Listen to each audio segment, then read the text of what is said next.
The Benjamin Dixon Show is only possible with listener support. Go to www.patreon.com/The BPD Show. Everything is about connections. How's your Wi-Fi connection?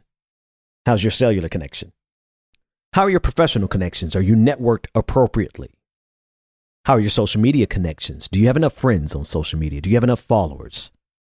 There's also connections to our trauma, our catalog of traumas that we have all experienced across the many years of our lives. And as Black people, we share some of the same experiences that cause the same traumas that we have been dealing with. And so there are methods of survival, systems of survival that we can share with one another as we fight against the same system that has traumatized us all. Up first is Georgia Ford, as she discusses the impact that all of this trauma has had on our mental and physical health. Georgia Ford is on the call.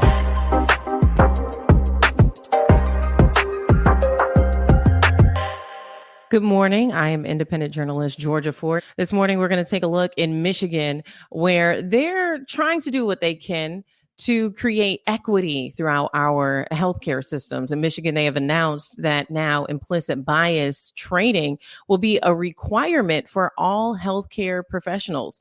It's something that was announced by the Governor Gretchen Whitmer, who says he wants to do this in effort to combat racial disparities in healthcare. Now, exactly how will this be regulated? The Department of Licensing is going to require upfront, in order for you to get your license, that you take a 2-hour implicit bias training course. And then each year after that, when you renew, you'll have to go back for an additional 1 hour of training. Oh, we've heard a professor from Harvard, the professor of public health, Dr. David Williams, talk about just how important it is to combat this. Take a listen. The typical healthcare provider, I had many talks to medical, nursing, and other health professional groups after the Institute of Medicine report came out. And the typical healthcare provider in the United States would say, I would never do that. I would never provide less pain medication to a Black patient than a white patient. Whereas the evidence is clear that Black patients get less pain medication with similar levels of conditions. So the first thing is to realize that could be me, and that people who have implicit biases are not bad people. They are just reflecting the culture and the beliefs that they were raised with. Morning, Vice President of Children's Minnesota, and Brandon Jones, who is a psychotherapist and professor as well. I know both of you have really studied professionally the impacts that these racial disparities are not just having within the clinics and the hospitals, but how they're impacting people's day-to-day lives and their health. James, I'll start with you. Why is it important for something like this to be mandated by law? I think it's important for a couple of reasons. One is it's about quality of care for our patients and families. And if we want to have quality of care, we have to make sure that nothing is getting in the way. So if implicit biases are getting in the way of proper pain medication for sickle cell patients like my daughter, Teresa Ann Burrows, I want to make sure that we address that by implicit bias training. If implicit bias training can also get out of the way of police and or security being called on Black and brown families because they may raise their voice a little bit to a doctor or a nurse, but not arguing, not argumentative, but something that our nurses or practitioners haven't seen. I want implicit bias training. If we're not giving what we need to do as far as addressing the social determinants of health from food security through employment opportunities and through housing, if we're not doing those things to our needs of our families, I want to make sure that we address it by not only implicit bias training, but creating access. But I would be remiss if I didn't say this. Systemic racism is the foundation or the cause of all of this. So we can't just do implicit bias training on and by itself. We have to have to address the systemic issues of racism within the system in order to make sure that implicit bias is going to make a difference. Absolutely. And Brandon, with your area being more in the mental health realm, are you seeing these same disparities show up in your profession as well?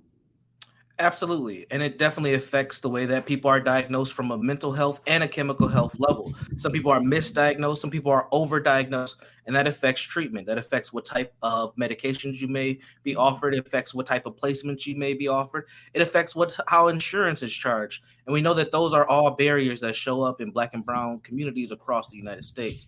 So this is a major problem. I don't think that 2 hours of training is enough. I think this needs to be a continuous thing.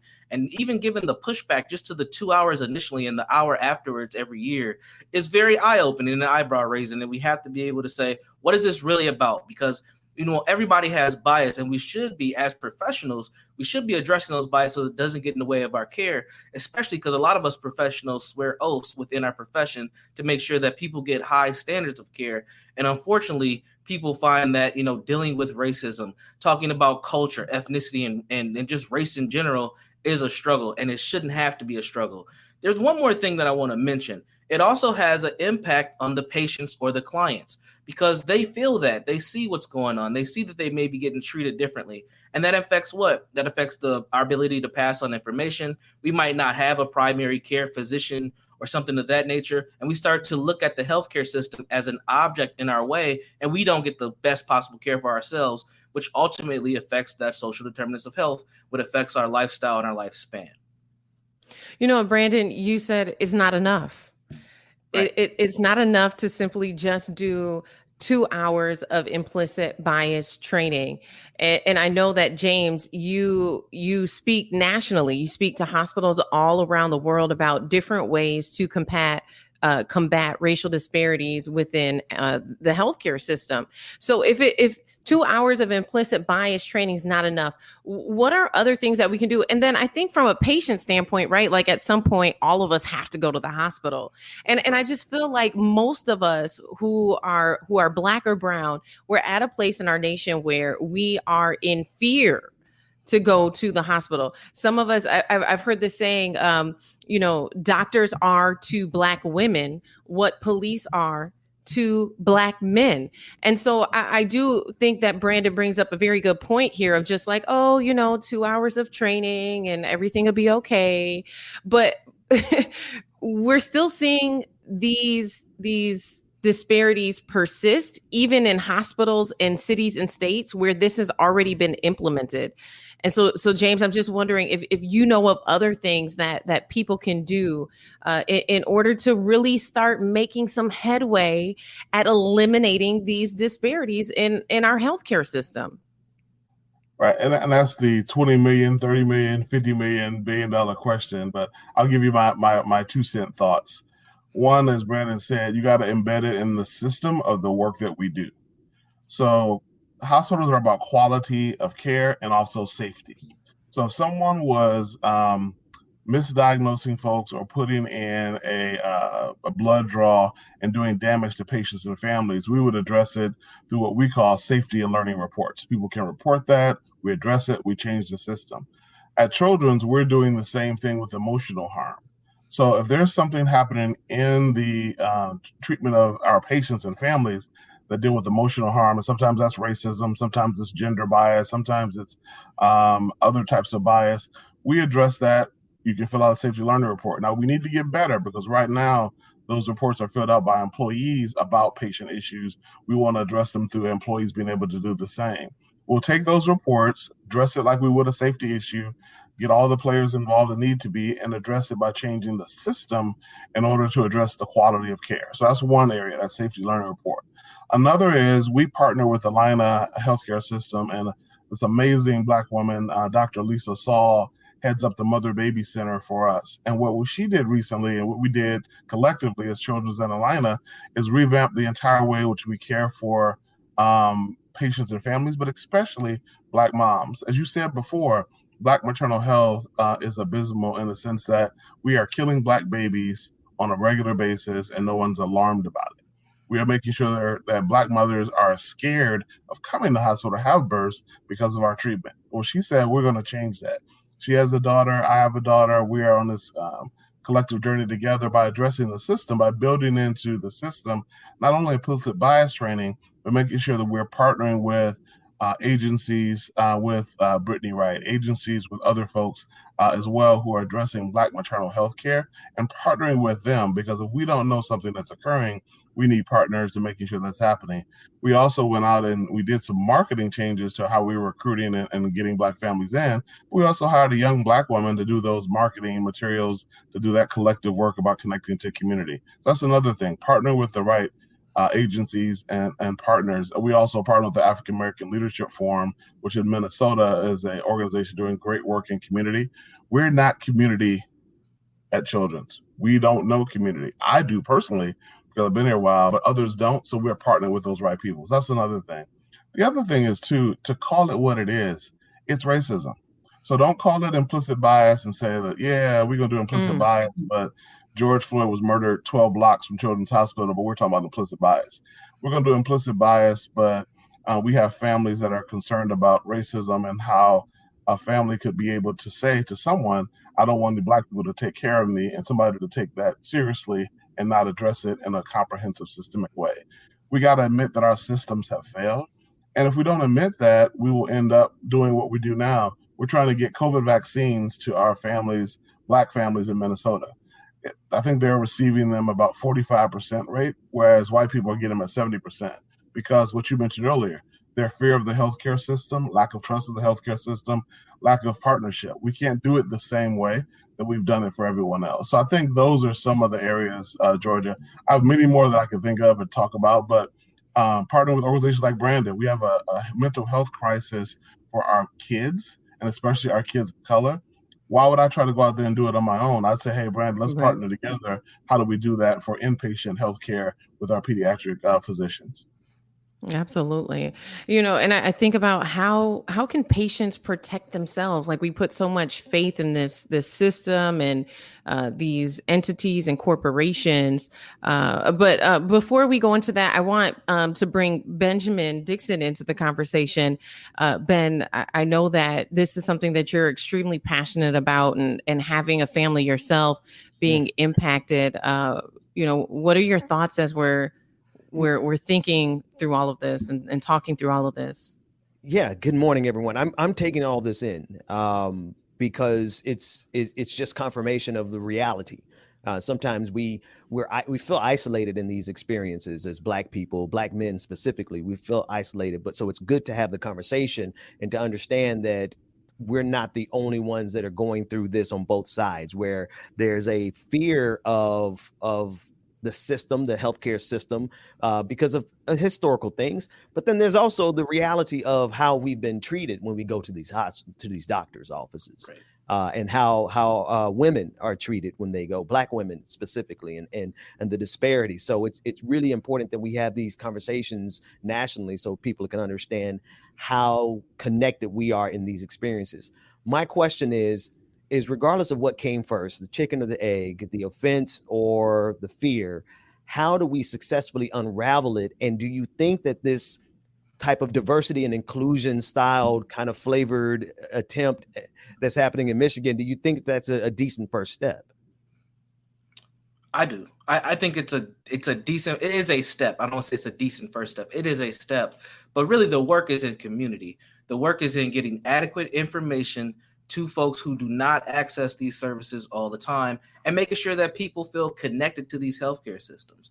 Primary care physicians are extremely important. Unfortunately, so many Black people go to emergency rooms for their healthcare for things that they should be just getting checked on a regular basis. So we have to re-educate the community and invite them into these spaces so that there is a sense of trust, because that trust was broken a long time ago. It continues to be broken when we have negative experiences in these healthcare systems. Emergency rooms are great, but they're not there for your primary care needs. And unfortunately, that's how we have accessed healthcare. That's right. Yeah. And Benjamin, to answer your question, it's a first step. Whether it's decent or not means it has to be coupled with something else. So at Children's, my other step is I have a 34% hiring goal for all of our hires will be people of color. So every year, I'm going to have 34% people of color come in. So my workforce will look differently than it has before. So when you come in as a family of color, you will see people who look like you. I also have that for physicians and nurses as well, because we are abysmal when it comes to that. I also have a supplier diversity goal. We're going to spend at least 20 to 30% of our monies with Black, Latino, Native, Asian folks on a regular basis. So we're going to invest in the community as well. That's another step in addition to the training. Training, to me, is like the last step. Like training is great. You can do some training. If people feel good about that 2-hour training, like, "Ooh, that was great," it's something wrong, because you shouldn't feel good about 400 years of oppression. You shouldn't feel good about racism that occurs daily. You shouldn't be cool about hearing about Tuskegee for the first time or Henrietta Lacks for the first time and being like, "Oh man, I enjoyed that training." Sometimes I don't want you to enjoy it. I want you to feel what you feel about it, and then say, "I'm going to do more than just training. I'm going to hire some folks. I'm going to do some partnerships, and I'm going to do some things that invest in the community as well." My favorite is, if a company says we're going to do something different about George Floyd because racial inequity happened. We saw it on TV. When you look up and they're spending 0.1 of their budget in the Black community. That's not doing anything. That's lip service. So I'll get on my soapbox, Benjamin, but I'm real passionate about what we got to do other than just training as well. Ooh. Well, and if you guys are just joining us, that is Vice President of Children's Minnesota, James Burrows, as well as psychotherapist and Professor Brandon Jones. You guys, there has been a lot of violence across the country. Violence in terms of police killings, violence in terms of white supremacists acting against Black people, like we saw here in Minneapolis just over the weekend, where a white supremacist drove his car into a protest for Winston Smith and killed a woman. We're also seeing violence, community violence, where it's Black people shooting and killing other Black people. And I'm very concerned about the mental health of our country, especially the Black community, in light of all of this violence that's perpetuating against us from basically, it feels like everywhere. It just feels like there's no refuge. There's no safe space. And so, Brandon, I want to pick your brain about that. But to give a little more context, Deanna Marie is actually the woman who was killed over the weekend. If you take a look at this photo, I believe we have it on file. You can actually see the damage from the vehicle. It's going about 100 miles per hour when it crashed into the group of folks. And it's okay if we don't have it. We can post it later. But, there was a ton of folks who were on the scene when this happened, including a lot of young people. You're talking people between the ages of 16 to 24 who witnessed this horrific violent crime, and also who, now are internalizing that. How do we identify when we're having mental health issues, and what should we do about it, Brandon? If we're seeing, hey, I'm processing all of this stuff, and maybe I'm not doing a good job at processing it, being exposed to that much trauma. How should we identify when maybe we're in need of mental health services? Yeah.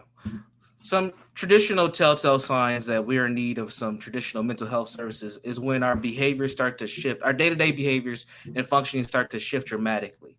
So things like sleep. So you may get 6 to 8 hours of sleep typically, but now your sleep has significantly reduced to like 3 hours, and you're up watching live streams and catching up on news and things like that. Or maybe you sleep a little bit too much, or your appetite sways in one direction or another. Those are usually telltale signs that something's not wrong.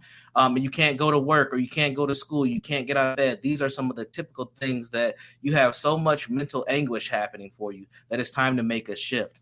But there are also in a lot of communities where folks have been going at that rate for so long that it has become normalized, and you can't tell that anything is different. And when usually what happens in those situations is other people around you start to point at you and ask you, you good? Like, what's happening? What's going on? And we have to receive those signals and those messages to say, maybe I'm not all good. Maybe I am overworking myself, and maybe I should go speak to someone and get a little bit of additional help. And those are usually some of the telltale signs. But just in general, we are being bombarded with so much different, just messages on Black pain, Black trauma, and it is overwhelming. And I think that we need to do as much as we can to, limit those signals and those things that come into us, because it is overwhelming. And just like this young woman who was out, protesting another heinous crime that we've had here in the Twin Cities, unfortunately lost her life because someone was not able to self-regulate and handle their own hatred and figure out other ways to deal with that pain that they may be going through. So they let it out on a group of folks. And unfortunately, we lose another life.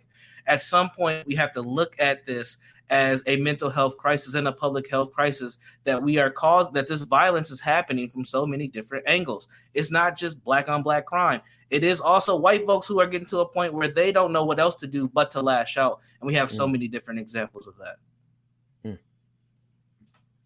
I'm listening and I hear some of the same trauma that that happens in this system on a regular basis, just with our 9-to-5s, living paycheck to paycheck, and the fact that some people aren't getting sleep because of their work. And you look at the two things that Black people have had to survive. We're not only having to survive racial trauma, but we're also having to survive, let's just call it economic trauma, capitalistic trauma. And this really does put us in precarious health conditions.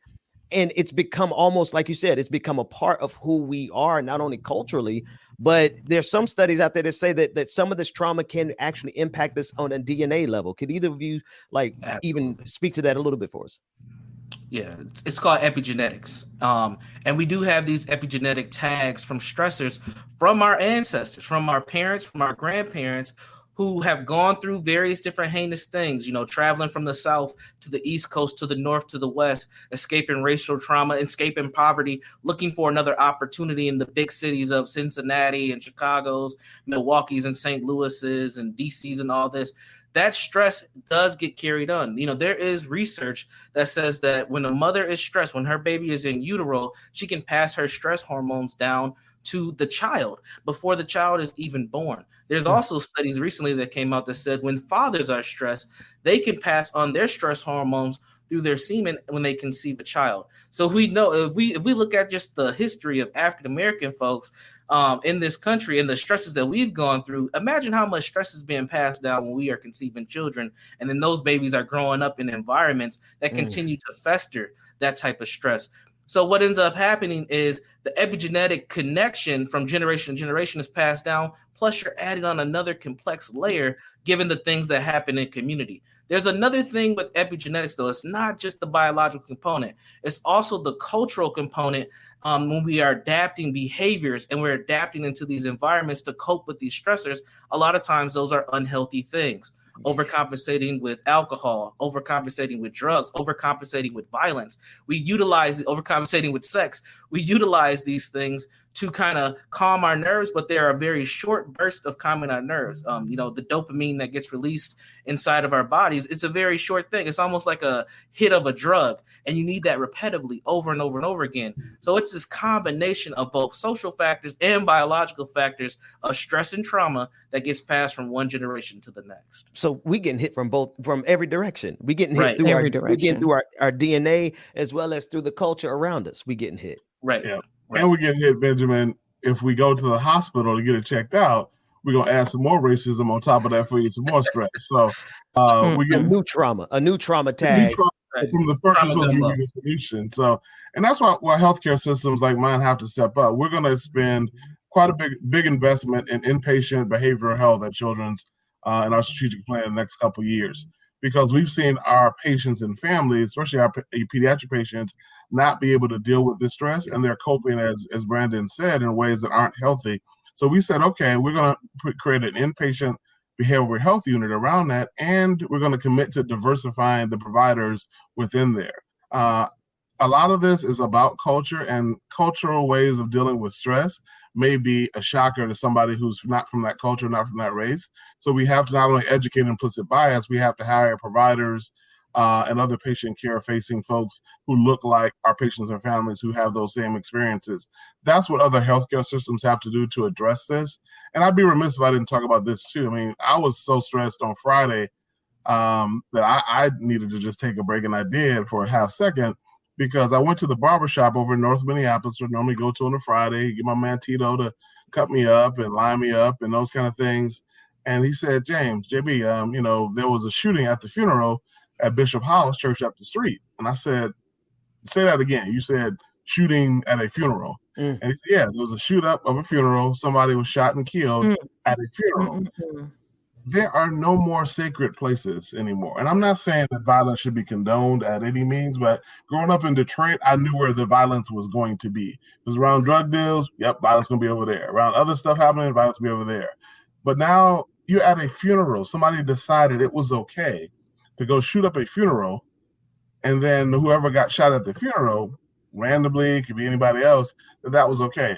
I don't know how you process that as a grown 53-year-old, no less a kid or somebody who's adolescent as well. Right. So we got to make sure that we're addressing that in our community as well. And those are vestiges of racism too. The reason we don't feel good about ourselves is because we've been taught to not feel good about ourselves. We've been taught to hate each other. We've been taught not to love each other. We've been taught not to be there and have three black men on this thing talking about our feelings and our behavior. Typically, it'd be, no offense, Georgia, the woman saying it, and we'd be like, yeah, we good, I'm gonna be strong. I'm gonna be black man, I'm gonna be strong. We have to get past that and have genuine conversations with us as brothers for these families and community to come together. No, you're right. No offense taken at all. I know we're almost out of time here, but one more question for you, Brandon, here. What can we do individually? What can we do collectively to address the stigma that has existed in the Black community surrounding mental health services? Well, we have to normalize healing. And we have to normalize, what I mean by that is, unfortunately, I believe that we've normalized pain and trauma, and we expect it. At one point in time in our community, we called the culture the struggle, and we've lived that out over the years. We have to start moving to a culture of thriving and healing. That should be our mantra moving forward, not just Black Lives Matter. Healing and thriving is who we are as a people. And what I mean by normalizing it is we have to role model behaviors of taking care of ourselves to the folks that are on our level and the folks behind us, the young people. And that might look like getting adequate sleep. It might look like connecting with one another and making sure that we're good. It might look like sharing meals once again, now that we're moving, through COVID-19. It might just be looking like, having sacred spaces. As James talked about, there are spaces that used to be sacred that aren't. Funeral homes, barbershops, beauty supplies, places and things of that nature, grandma's house. All these places are dangerous, and we have to start cultivating areas and spaces of healing within our community. And honestly, I think one of the biggest things that we can do is get informed and start having a mission surrounded around our children, for our children to have better opportunities in our environments. Right now, everybody has a different idea of what we need in our community, and not a lot of people are focusing on what our children, providing a healing space for our young people to actually be cultivated and developed so that they can be in the society without feeling like they're going to be the next hashtag. James, do you want to touch on that before we wrap up?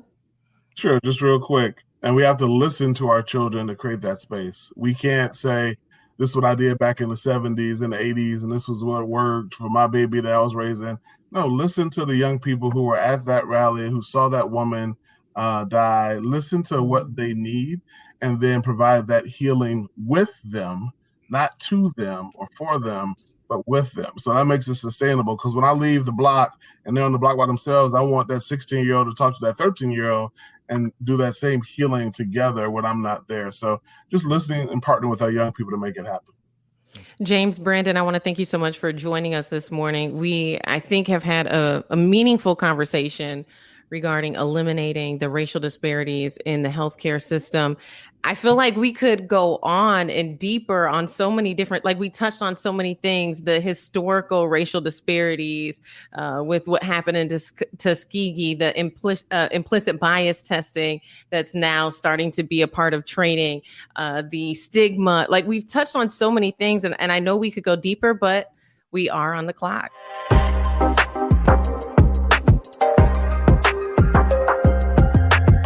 The idea that trauma can actually be passed down through our DNA is both fascinating and terrifying.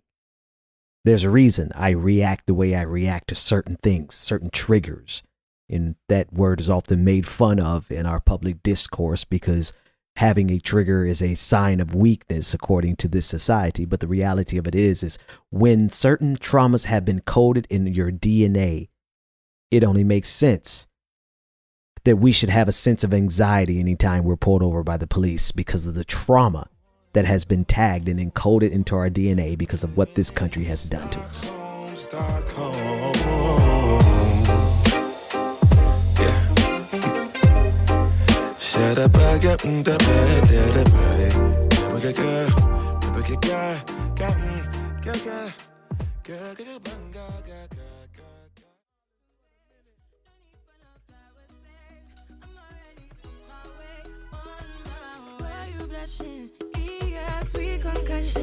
Rosie B, good morning, good morning. All right, y'all, it's time for the best damn morning show out there, y'all. It is time for Like It or Not. So pull your chairs up, get your coffee, get your tea. It's about to go down. Like It or Not with Benjamin Dixon starts now.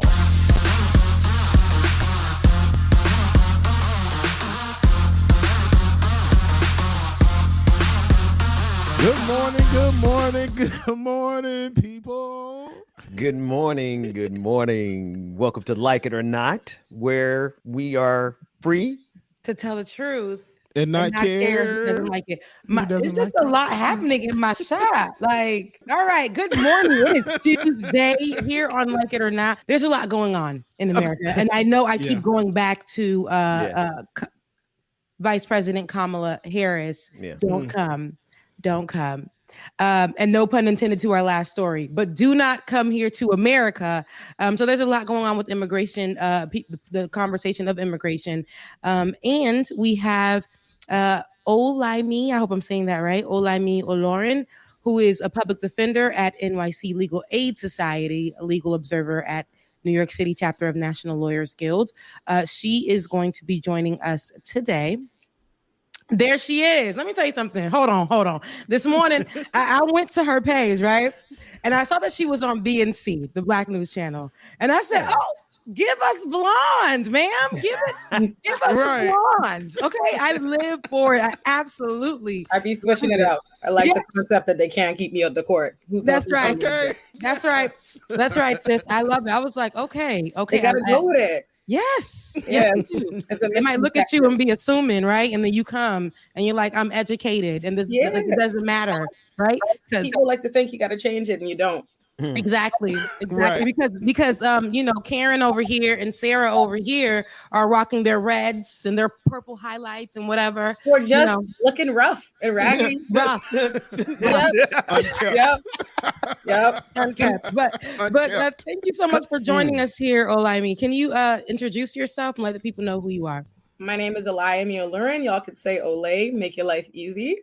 I'm from the Bahamas originally. I moved to the U.S. in 2008, and now I am a lawyer here. I'm a public defender working to help Black and brown people combat a racist injustice system.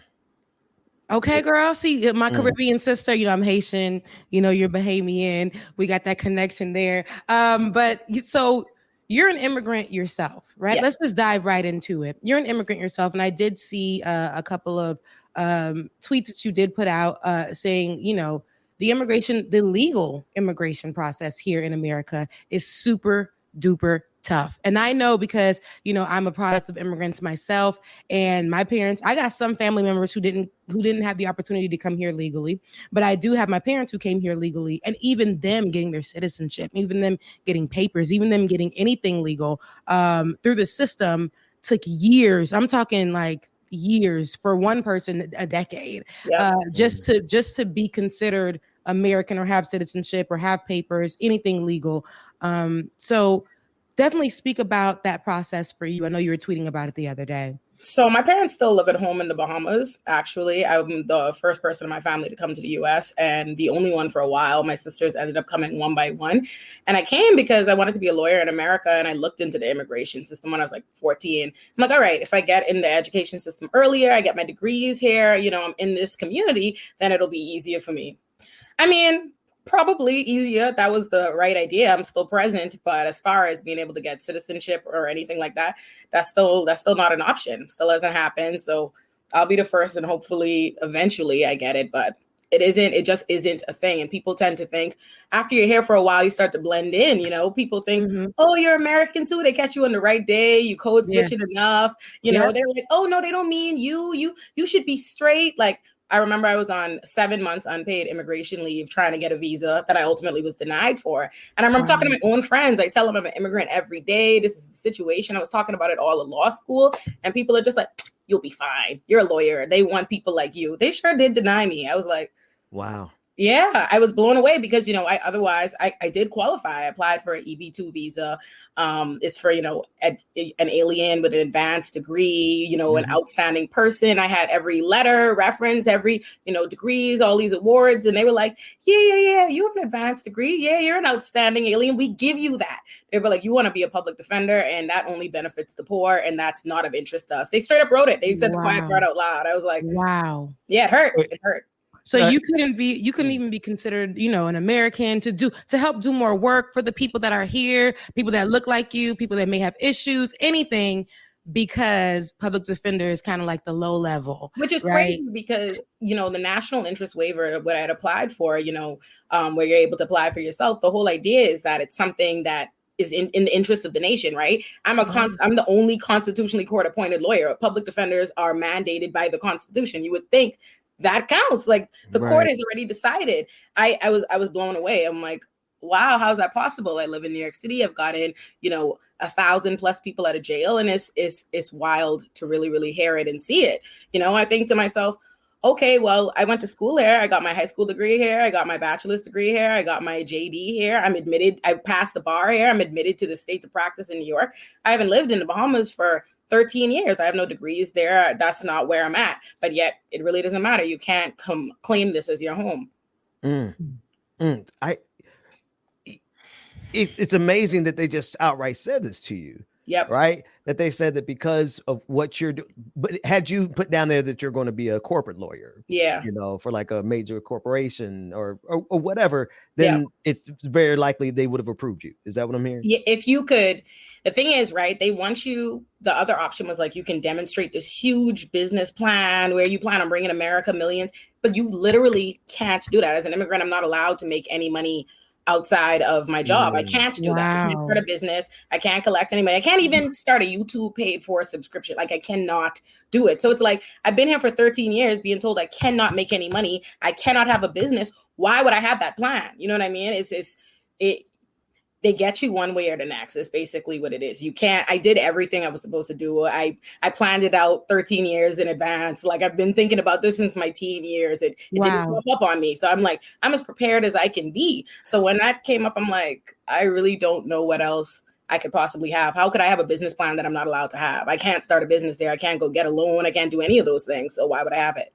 So in your case by yourself, you show that immigration is not only a class issue because of how they have that thing so tangled up that you got to benefit the rich or you can't come, but it's also a black issue. Like this is an issue for us. It is. No, immigration is a black problem. It just hasn't gotten framed that way, and, unfortunately, as a community, we have so many issues, what I mean, to tend to in terms of this country, in terms of the media cycle. So I see how it happened. But in actuality, despite how the media portrays it, most immigrants here are people who came documented. You know what I mean? They came documented and their visa overstayed. And a lot of immigrants are, in fact, Black people coming from Haiti, coming from the Caribbean, coming from Africa. And these are the places that don't have these immigration carve-outs. So it, in fact, really deeply is a Black issue. People just aren't thinking about you when they see you. Like, I tell people I'm an immigrant all day long, but that's not what they think of when they see me. They know I'm Black, they know I'm tending to those issues. But as far as being an immigrant,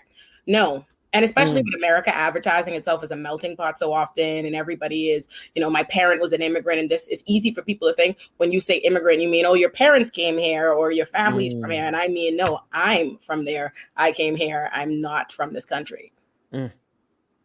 Wow. I absolutely appreciate that story. And first of all, you're on both sides of it, right? You're fighting for people, their rights here in America, right? And they're telling you, I mean, that's low level and you're an immigrant. I mean, it's not really doing anything for us.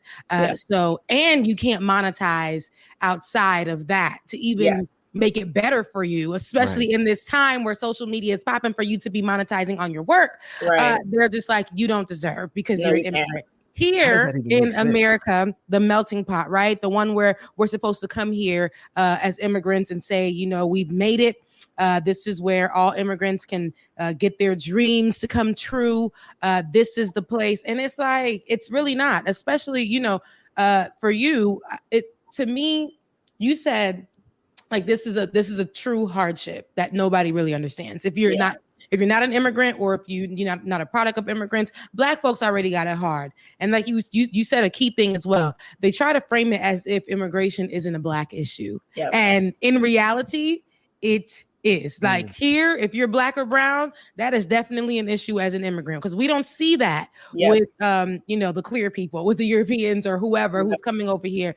They get to come here, things are easier for them. The hardships aren't relatable when it comes to them. But when it comes to the Black and brown immigrants, it is definitely really, really tough. So what are some things that you're doing now that are helping get this word out and help people understand what's really happening? I think it's necessary I talk about it, right? Like in the 13 years I've been here, I've never really heard that story. I know it well as far as my friends, people I know. Like, I am not the only international student. I know I'm one of the few I know that are left still here. I have Bahamian friends who have been just as qualified and competent, came to America, couldn't stay. Even my own sister. I have a sister who went to undergrad, graduated with all the honors, 3 sisters, you know, couldn't stay here, had to end up going back to the Bahamas. That's where she's in med school. So I know it well like that, but people don't know it. They don't really get to hear it, because the reality is immigrants aren't in the position to tell your story. You're either wrapped up in an immigration fight and you don't want to upset USCIS, right? So you're doing that, or you're out the country. It's only one way or the other. So you don't really get to put that narrative out there. And what happens is people think that the immigration, they think it's like, oh, just do it the right way. If you just do it the right way, just apply. They don't realize you can't apply. They haven't heard that, because the narrative is dominated by people that are intentionally trying to create this appearance that immigrants just don't want to be bothered. They just want to come here illegally. They just want to do it the wrong way. And you never get to hear from other people because they're not in the position to talk. So right now, what I'm just doing is talking, making noise, making sure they know. So and I know we're talking about the legal immigration side of it, right? But we also have the illegal immigration side of it. And that is also tough, because people, you know, they don't have an opportunity. They have a lot of the walls built, Absolutely. You know, in front of them, where they can't even come to America. And then we have a woman who is our vice president, who's a product of immigrants herself, and who is telling folks, don't come. That's how it goes.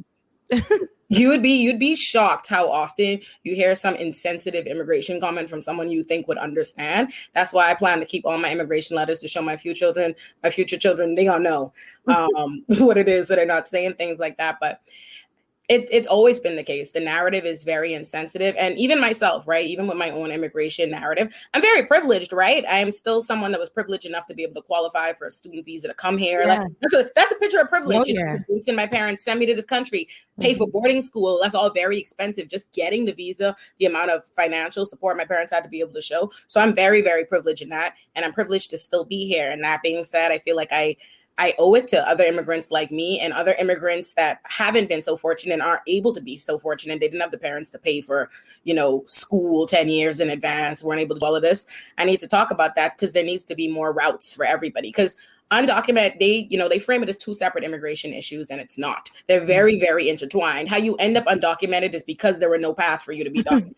Yeah, you know, that's what happens. Because if you build your life in a country, you've built your life there. Your community is there. Your family, your friends are there. Your ability to work, everything is there. And then they up and say, go. It's not that easy. And, you know, it really isn't that simple. So I feel compelled to do that for other immigrants.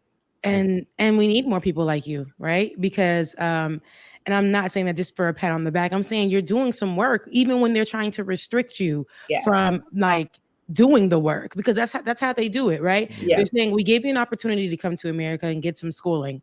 That's the crumbs. Yeah. You know, grab that, you know, and I'm glad that you haven't stopped there, because the more that you do the work will help somebody else. Because this immigration issue isn't going to stop. This immigration conversation isn't anything new, but when we highlight it and make it and point out what it really is, and how the only, you said there, when it comes to immigration, when it comes to the legally documented and the undocumented, those are the same. They're both intertwined. I definitely agree with that. But when it comes to the Black and brown immigrants and the others, that's two separate things. That's two separate lanes. And that's, and the fact that you're educating people on that. And then you're the one, and I talked about this yesterday on our show. It's so good to hear it coming from somebody who is experiencing it. Yeah. Mm-hmm. Yeah, that is where it makes it, like, well, how do you know? Because you just said like there are so many professionals or people that you wouldn't even think would be on the wrong side of the immigration conversation, but yet they are, right? And then here you are who've experienced it, and like, no, these are the issues, and this is what's happening, and and this is just there's so much. That immigration conversation is so broad. It's so much going on. There's so many layers to it. But right here, this particular portion is about you, an immigrant who came here, and there's so much like you who come here for the opportunities and who are blessed, when in comparison to our immigrant brothers and sisters who don't get the opportunity, and then still told you can't get nothing else. It's not here for you. Yep. Unless you're willing to not help the people. And I can't do that. Yeah. I can't do that. I might not have been aware of it when I first came to the country, but at some point in time, I realized what I needed to be doing was helping people who look like me in a criminal system that disproportionately profiles, targets, arrests, and incarcerates them. It's just insufficient to me. For me personally, I can't be a Black attorney and not do things that I think are going to advance Black people. It's not going to work for me. Come on, somebody. Yeah, come on, somebody. You are a Black attorney. And that to me, I was saying yesterday, Black women, Black women, listen, ain't nobody they try to minimize it. When we say attorney, that's something big, right? Especially in the Caribbean community, you're an engineer, you're a lawyer, you're a doctor, you're a nurse, and you have made it, okay? You are there and nobody can take that away from you, and you're doing the work. So what can we expect next from you during this journey for you? Let me tell you, I'm just going to continue showing up in Queens every day. Every time there's somebody that needs me, I'm going to continue representing them. I'm going to continue advocating for them. And I'm going to continue saying the things that people are scared to say. I think the benefit to my career is this. I'm not from here, and I really have no ability to, like you said, I can't monetize certain things. All I really care about doing every day is fighting for people that need me to. So that's what I'm going to do every day in, day out. So I'll continue doing this. Listen, for everybody who's watching, definitely let them know how to catch you, how to support you, because if anything, if we can't, if you can't monetize, I want people to push your work. And we'll hopefully, that pushes the coins your way, because you deserve, sis. So definitely plug in where people can find you. Yeah. You can follow me on Twitter, any social media at Miss Olurin, MSOLURIN, and check out right now. I'm publishing a series. I thought it was important that I amplify the voices of people actually in the criminal system. Too often we hear from judges and lawyers and people that actually experience it. If we want to know what's wrong with the criminal system, we should be talking to the people that are actually being impacted and caught up in it. So I'm publishing the stories of people that are formerly and currently incarcerated, 5 stories, one at a time. So look out for that. Oh, we need that. We need clips of that. We want to play that on this show, because that's another important conversation. You see, Ole, you over here giving us a little bit more. See, I told you, Black women, that is a conversation we have to about people who have been incarcerated and how they trying to come into the world and what their story is, because the assumption is that that's reform when they're incarcerated, right? And they push them out into the world, and they don't even how do they adjust? And exactly. Bring us that. We need those. We need those clips, girl. I got you, and I'll send you the links. People like to talk too much for currently and formerly incarcerated people. There's this narrative that they're voiceless. They're not voiceless. I might, as a lawyer, it might be my job to speak for them in the courtroom because they don't speak the language, and it's the system, operates by forcing people to have to deal with the abuse silently in court. But outside of court, they have a voice. The only thing is people aren't listening. So I think people like me have an obligation to amplify their voice, and I didn't think it was sufficient for me to have a platform, where people think it's insightful to hear my little secondhand glances at the system. Well, why not hear it from the people who really know? Hear from them, hear from their family, their experiences. You're moved by my little testimony and looking at it in court, but go ask them. They got the real story. So I think it's important I share that. Girl, okay, yeah, we're bringing you back. It's already done. It's already said and done. You're doing the work, and you're doing more work on top of the work. Yeah. Not only in immigration for the incarcerated and formerly incarcerated. Girl, you on the streets. Your boots on the ground. It comes in many forms, and you are boots on the ground. Keep doing what you're doing. Make sure you guys follow Olay. And let's get her Twitter handle up on here and your Instagram as well. You said what were you put it out? Sam, I'm Miss O'Laurin on everything. Okay, perfect. And we're definitely going to get everybody to follow you in your work. Bring those clips on over, and we're going to have you back on the show. Promise. Thank you so much, everyone. Thank you for having me. Thank you. All right, enjoy the rest of your day, girl.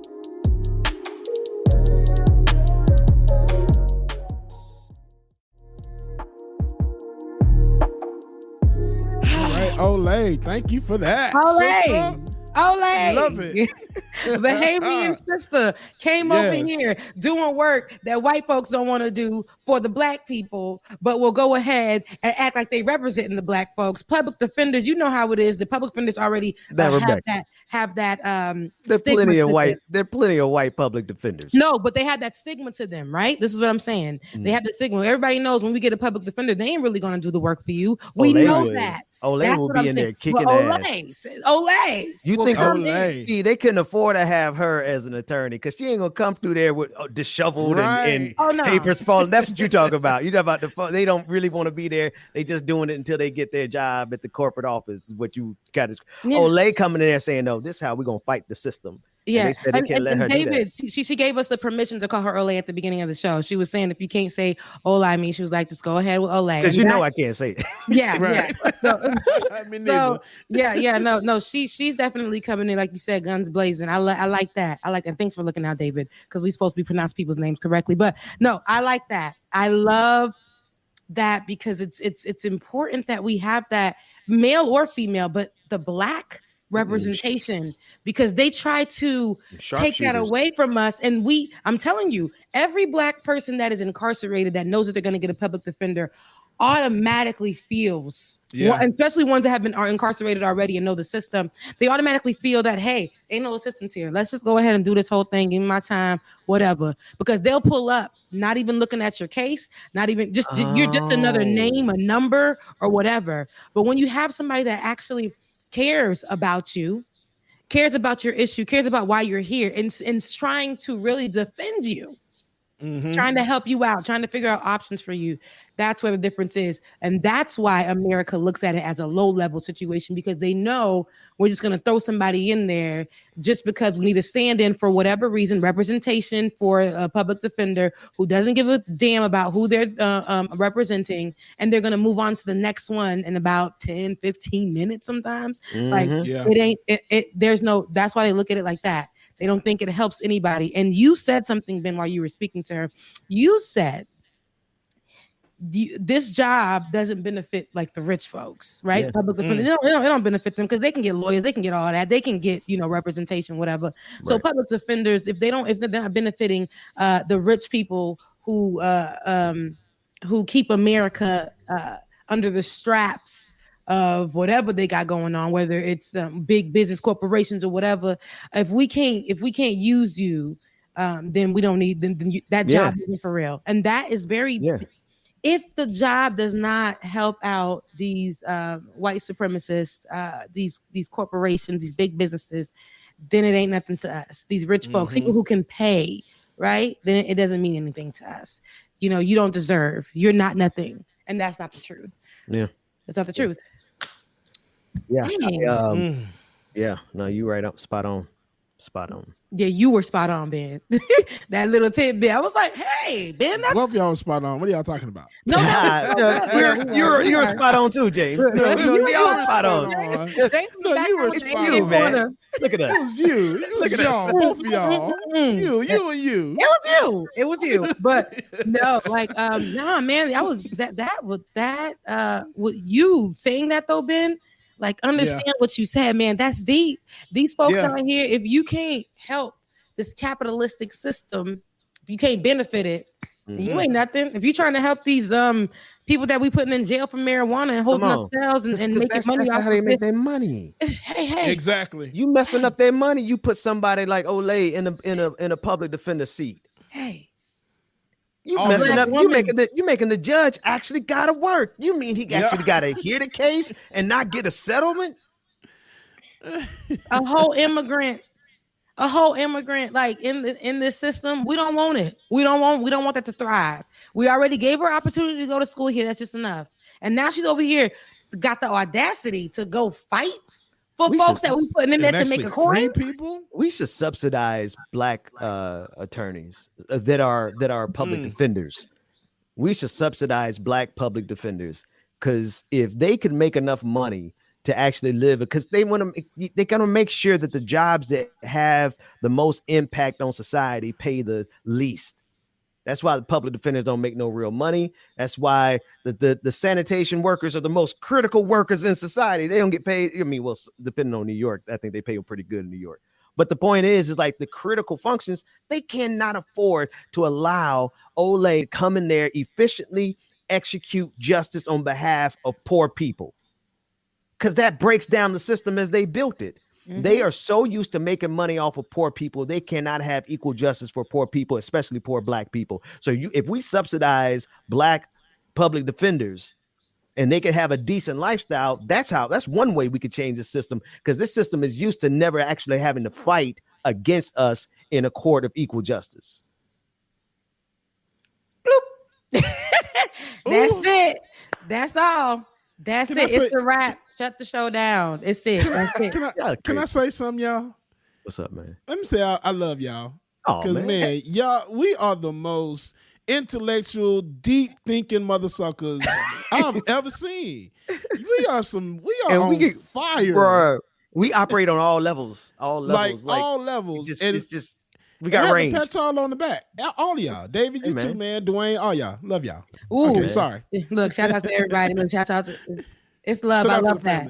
I love it. Just keep pouring love on me. I need that. But somebody said something, and I think that's really important too in this conversation. They said if she was a prosecutor, they would be like, come on in. Come on in, Kamala. Come on in. Mm-hmm. Come on in the room. Come on in the room. Come on in the room. Come on in the room. Come on and use that black girl magic on poor black people. Yep. When it works for you, come on and use that Indian part of you. Come on and use that Asian Pacific. What are we calling it today? Come on and use it.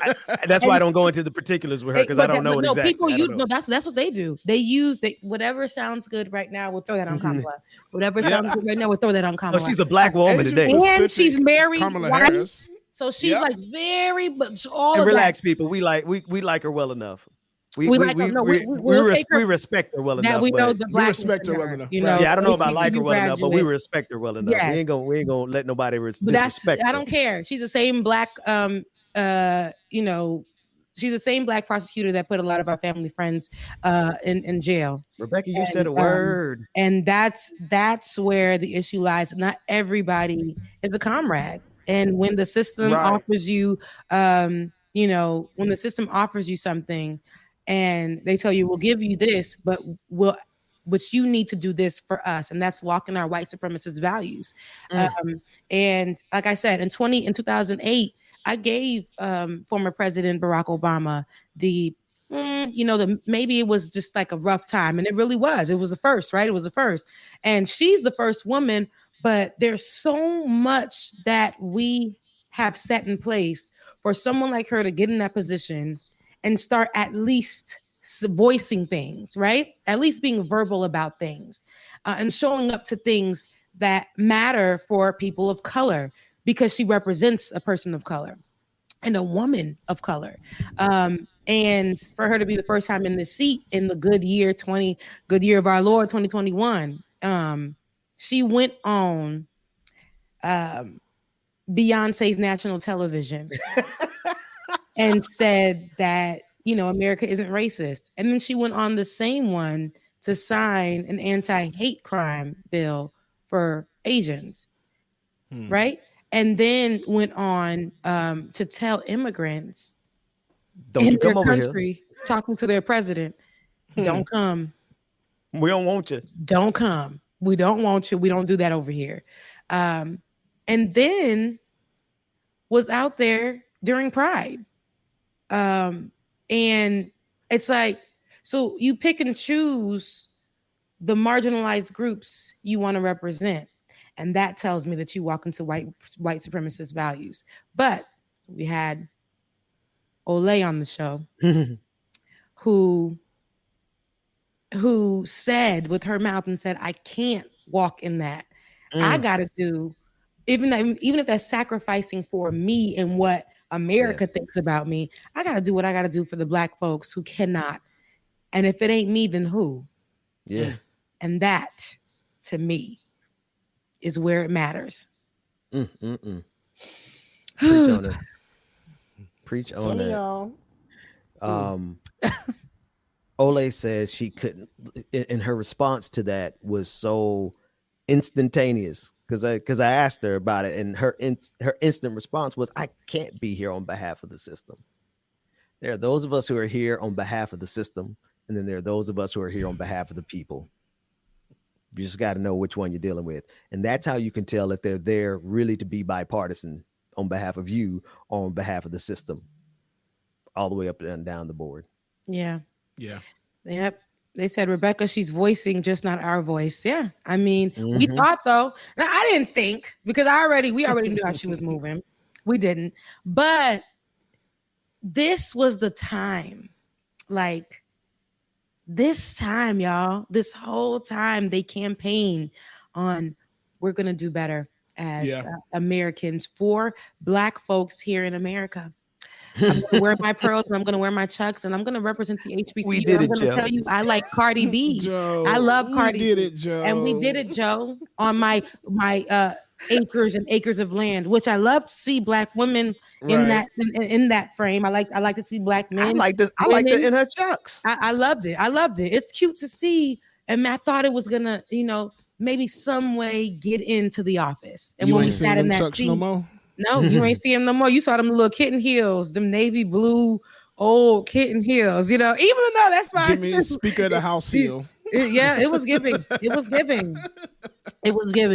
And I would, but it just goes to show you we got people that we lift so high and make so famous and do all of this who don't do nothing for us. Who don't do nothing for us. And then the ones that are boots on the ground, the ones that are willing to be nameless, because doing the work matters to them more. They're the ones that pay the biggest price too. And she can't even get paid. The America's telling her she's not worth getting paid doing the work. But we got American activists, white ones, Black ones, all of them. Superstars who are signing deals with Cadillac. And I got listen. And the thing is, I have no problem with that. I just want to juxtapose. Juxtaposition. We got love it. Immigrants who's doing the same work out here who can't even get a tap on the shoulder for that. How dare they? They can't get no money for the work that they do.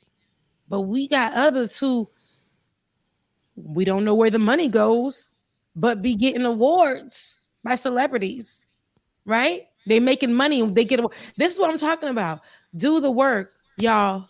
I want y'all to get paid for doing the work too. Everybody deserves to get paid for doing the work. I believe everybody deserves while they're doing the work to live good too. There's nothing wrong with that. But there are a lot of people who are not doing the work for the right reasons. And when the light is shined on them, they ain't got nothing to say. Nothing to say. They will preach about it in the beginning, say they're all for this. They'll say, if you follow me, this is what I'll do for you. If you give me money, this is what you'll get. Yeah. And at the end of the day, there's no product. There's no product because they fall right in line. Never make a promise that I can't keep. That ain't me. Exactly. And a lot of these activists have done that. And because they get involved, and I don't know if they started off thinking that, feeling that they're going to do something great. And when they're in it, they get lost in that white supremacist mess. Look, the streets, right, were closed down. People were out there doing the work. White folks was all of a sudden putting we care about Black folks in commercials. Remember that? That was last year. Now today we're back to normal. We're back to normal. We're back to it's back to we need a little bit of racism. We don't normal. It's back to normal. It's like the white folks not holding the door open for me no more. They looking at me like, girl, please. They not last year when it was sensitive. When it was sensitive, they was holding the door open for me. It was easy last year too. Rebecca, here you go. Come on in the door, Rebecca. Oh my God. Wow. Come on in, Rebecca. You got your mask. Don't forget your mask. Beautiful hair. Oh my God. Come on in the door. It was also easy for them because the face of it was Donald Trump. The face of the opposition was Donald Trump. Now the face of the opposition is, quite frankly, Joe Biden, and they're gonna hate on you for like disagree with Joe Biden on something. Oh, that's your ass, Mr. Postman. Listen, don't disagree on Joe Biden, right? And people, you say something about Joe Biden, Benjamin P. Dixon. Oh yeah. You say something. I'm blocked by people I don't even know existed. You say something about Joe Biden, James Bubba Williams, your community, the LGBTQIA, Ben. All of a sudden, you ain't gonna be gay no more, James. He ain't gay. You say something, Benjamin, in your political world. You know, me. I say something about Kamala. You ain't a woman. Black woman. You ain't a black woman no more. I ain't a black woman. I cannot speak. Oh, she's doing what needs to be done. You got to give her an opportunity. They've only been in for 123 days. They've only, are we not seeing that she's doing work? Are we not seeing that she might be afraid to speak up? I remember when we talked about her at the end of last year, somebody was like in our comment section, I don't know why she's going so hard on Kamala. She's like, she might be scared because of threats that have been sent her way, ever since she got into office. It come with the territory. Listen, she got Secret Service. Ain't nobody messing with her. And she got a white husband. Ain't nobody definitely messing with her. Let me tell you something. Let her have been black husband. Now you can have a conversation with me. Now you can have a conversation with me. Now you can have a conversation with the CIA because they're gonna take care of it. Look, the CIA talking to me. Alexa just came on. Ben. And ain't nobody say her. Nobody said Alexa. We just said CIA. Bloop. Right. What the hell? CIA, you listening? Bloop. Feds watching. Unplugs. Oh man. Woo. Wow. Okay. Yeah, we definitely thank you, Ole, for starting the conversation. Thank you for taking us through our morning wave. Tuesday. This is the whole show. Right. It literally is the whole show. Give the benediction there. It's dope though. Yeah. Right. Not before we pass the plates. Not before we pass the plates. Send up those super chats, guys. We got to give them some more content. I got to ask for money. We got to give them some more content. We got more content. They already know what's coming. This morning. Okay. We gonna get who are we not gonna get canceled by? We're gonna get canceled by the establishment. We're gonna get canceled by people who think they revolutionary. Corporations. Oh my God. Corporate racists gonna hate us. Anti-racist going, we gonna get canceled because we making fun of the people in the trailer parks. Like we ain't got no home. The church folks gonna be like, the church folks. We gonna talk about okay. I don't know because they loves us though. Right. What's that? The alphabet gang. The alphabet gang loves us though.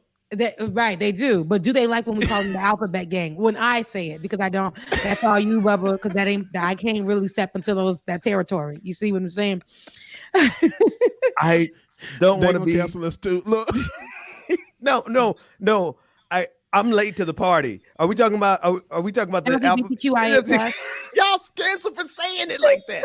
That ain't me. That was Bubba. That was James Bubba Williams that said the alphabetic community. You're not gonna get me canceled. As a part of the community, I can say this freely. It's too many goddamn letters. LGBT. That's all I knew. Says that as part of the community. It's like me saying things against immigration, immigrants, accents. Right, I can say that because I got like 50 of them. So, right. Then you can to match your personalities, right? And then you can actually say stuff against or joke with the church community, Ben, because you sat at the organ, you sat at the pulpit. I sat at the bar with some of them. I know these preachers. I know these pastors. I know well. I know what's in their cell phones. Come on, fellas. Oh God. What's in the cell phones? Hopefully not pornography. Since we're talking Better on about- your cell phone than on your computer at home at work. Well, not if something happens Come to on. you, God forbid, and the police got to get into your phone, and now that's every tab they pull it up. You gotta have a self-destruct. Listen, you gotta have the self-destruct mode on these phones, right? Yeah. Like it does for real.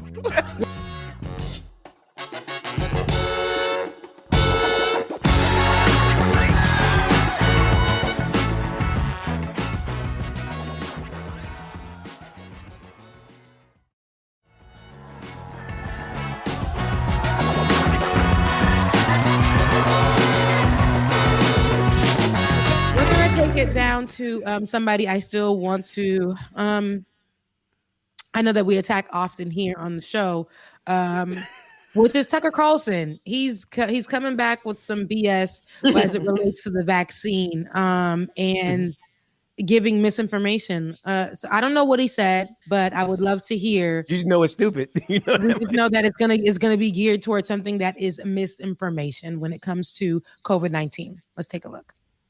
You must get vaccinated. Okay, what's the risk?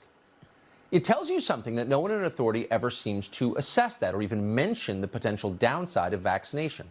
Every drug has potential side effects. Every drug, from Advil to chemotherapy. That doesn't mean we don't take them.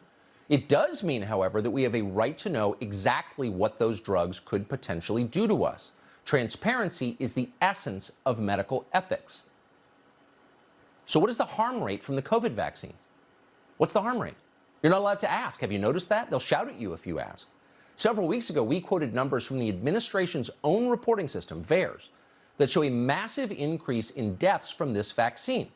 Now, even if you believe the VAERS system is profoundly flawed, and it seems to be flawed, it's hard to explain the jump in fatalities in relative terms. Same system, different results. Between July 1st, 1997 and the end of 2013, that's 5.5 years, there were 2,149 deaths reported in the U.S. for all vaccines combined on the VAERS system. Yet in just 6 months, the last 6 months, there have been more than 5,160 deaths associated with the COVID vaccines, as reported to VAERS. That's more than double the number of deaths in less than 1/10 the time. What does that mean? How do you explain that? Oh, but those numbers are wrong, say the usual liars with maximum hysteria. Okay, let's say they are wrong. What are the real numbers? How many people have been killed or injured by the COVID vaccines? Does anyone know the answer? More to the point, is anyone in authority making a good faith effort to find the answer, to figure out who is being hurt and how? Would they tell us if they knew? Honestly, it is outrageous. If you're going to force people to take a drug, you have a moral obligation, an absolute moral obligation to understand exactly what the effects of that drug might be and then be honest about what they are. But they're not doing that. We can say that conclusively. This white boy can get mad about anything, can't he? Yeah. He can make up anything to get mad about. For sure. Tuckums. And here's the thing, right? He just literally said, and Ben, you talk about numbers a lot when it comes to COVID-19. I mean, the numbers update. Do you really buy into, and I know you don't, period, because we don't like Tucker, period. But it ain't only him that's saying this, right? Right. So how dangerous is it for him to say that doctors, surgeons haven't been telling people about this vaccine, about the side effects of the vaccine, right? Yeah. I mean, first of all, let's start with VAERS, since that's on the screen. It's the vaccine adverse experience response system, I believe is what it stands that's for. great, because I was like, right. And it is set up by the CDC. However, it is not regulated. It's not. These are this is a self-reporting system. So if you got the vaccine the other week and it made your eyes turn blue, whatever, and you went to report that, then all of a sudden in the entire system, someone could search and say, okay, your eyes turn blue. This is a side effect of the vaccine, right?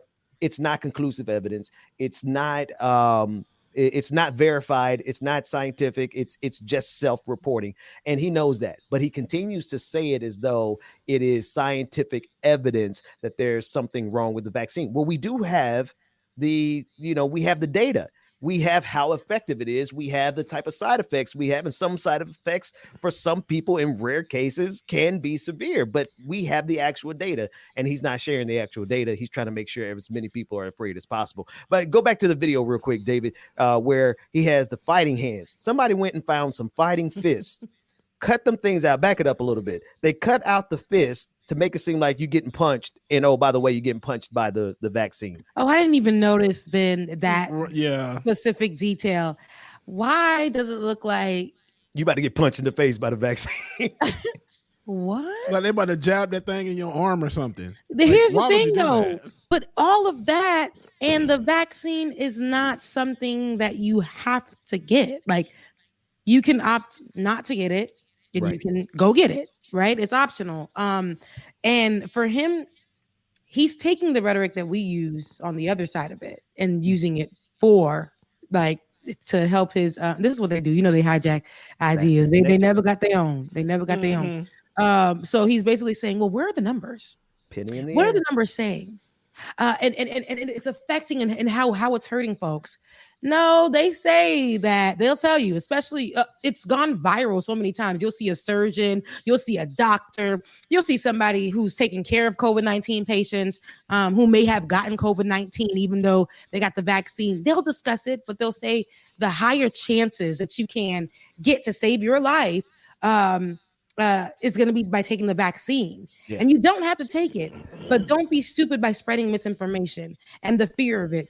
A lot of people are already getting over the fear of the vaccine from when the conversations were first coming out about it. You were scared to get it too. Yeah. And me, Rebecca Azor, she was afraid. She was afraid to get the vaccine because my pre-existing conditions. And there weren't a lot of things said about that at the time. So I was like, I don't want to. Let me pick my face up off the ground. No, it's okay. It's okay. But and I had to speak with my doctors. I had to speak with my doctors about that to get the okay to get it. I was really afraid to get it. Not because it's a shot in the arm. I've been through pain in my life. It's cool. I don't like pain, but that it wasn't because of that. I wanted to go outside too. You know, I was wanting to break free, but I had to get out of the misinformation that was being given to me. That was adding to my fear. And, you know, and then I had to make a choice if I wanted to get it or not. And because I want to travel, you know, and I'll be traveling soon for vacation, I wanted to be mindful. And it's your choice. But people like Tucker Carlson, who give misinformation and frame it like it has background and padding and where are the numbers? That's all you're asking. But if you just do a simple Google search, the numbers are there. The numbers are there. Any number of things y'all doing to destroy y'all body on an everyday basis, and y'all worried about a damn vaccine. The Islanders who got that one shot to come to America. We don't know what was in that shot, but that shot left a mark on your skin. Yeah, I've seen those marks a lot. Permanent, and that's how you know person. A permanent, right? They'll be like, I ain't from XYZ, girl. You lie. It's in your arm. It's in your arm. So y'all went and got those, which you don't know why it gave you that mark that it did. What kind of shot that was in your system, in your body, you don't know, but you took it anyway to get to the United States. So, and you worried about the vaccine. Y'all smoke hookah after each other. Same straw. Don't even switch the tip. Don't even switch the tips out. Don't even switch the tip. Y'all worried about the vaccine. Hookah. But y'all smoking blunts. So you ain't no switching tips on that. Y'all just passing them. Just straight up pass. That's why I took the vaccine. Okay, man. That's why I ran to get the vaccine. So, you know, y'all kissing men who kissing their wives and coming back to you and kissing them too. Some of y'all women who doing the same thing. Some of y'all ain't wore protection since whenever. And you worried about the daggone vaccine. Haven't worn protection and have not been to the doctor for checkups. Just be like, girl, God, some of y'all drive without your seatbelts on. Some of y'all ride motorbikes, no helmet. No helmet. Worried about a damn vaccine. Some of y'all walk outside barefoot on glass on this dirty ass street. I do. I'm a country. Me too, dude. I ain't gonna lie. I walk outside barefoot all the damn time. I'm so country right here. Don't let none of this fool y'all. I'm a country bumpkin. Country as No, hell. you guys. I was just gonna say something, and it was just gonna be really. It was gonna bring the mood down. Oh, okay. Uh-oh. No. I'm not gonna say it though. You can say it after the show. Tell me. Now I want her to say it because I want to know what it is. I hate Yeah, I when want to people say do it. that. Go ahead and say it. Go say it. Shit. Some of us get up and walk outside every day and face police officers every day. And you every worried day. about a vaccine. And you worried about a vaccine. Police Let 'em officers bring are it more down. dangerous than the vaccine. That just bring it back to reality. So That's right. yeah. Absolutely. Rebecca. Cut that segment. Put that out. Yeah. So I hear having unprotected sex while driving a car in a pandemic with no mask on, worried about a vaccine. listen, jumping bridges, child, to try to get to the appointment, to the DA, To the DA, honey. to the DA. Do we have that image? Oh, wait. We're not in Dwayne's system right now. Let that go. Oh, just for those of you who need a Let it reminder, go. we're referring to the image of Rebecca Azor driving that little SUV, jumping over the bridge so that she can get to her appointment. And to make it to make y'all understand, it's not really me. They put me in there. They cut me out and put me. It's a great Photoshop though. It's awesome. It's a great Photoshop. I hate you guys. Job. I hate you guys so much. And Wow, then they it's only animated it. 9:30. You know We've what? been talking it up, and it's only 9:30. We gotta put our heavy guest at the end.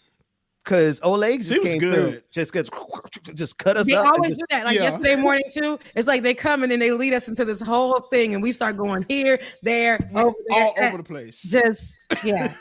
Y'all know my crazy behind. I'm over here connecting all of it together. So anybody want to say, yeah, all over the nope. Come a little closer. It's We're gonna tie it connected. together. It's all connected. No, it's all connected, and that's how. And you know how I speak. It'd be like I'm right here with it, then I'd be like right here with it. I'm like right here with it because all the little tidbits of it makes up. Yeah, it makes up the full outfit, right? They'd be like, those earrings don't go with that shirt, don't go with that pants. But then when I look at it and I'm like, the earrings do go with the shirt because my name is Rebecca. I'm a Black woman. Black girls make history, and because I definitely have a situation. I wanted to show that off. I wanted to wear my high-rise jeans. It goes together. Maybe not when you see it all separated, but when you see it put together, with the ponytail weave, it just all goes together and it makes for a full outfit and a good look. So that's it all connected. It all connected.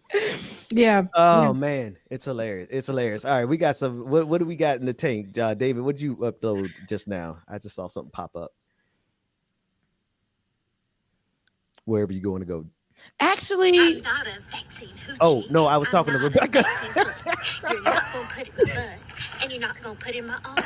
It's not just your blatant disregard for people who are unable to get the vaccine and still remain vulnerable to this virus. It's not even the fact that you won't listen to doctors and scientists and medical professionals.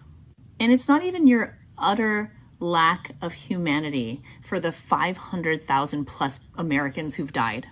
But how you fuck this up so bad lyrically, I will never understand. I'm not a vaccine hoochie. I'm not a vaccine slut. You're not going to put it in my arm. You're not going to put it in my butt. Like, how fucking hard was that? I'm not a vaccine hoochie. I'm not a vaccine slut. You're not gonna put it in my butt, and you're not gonna put it in my arm. Yeah. I'm not a vaccine hoochie. I'm not a vaccine slut.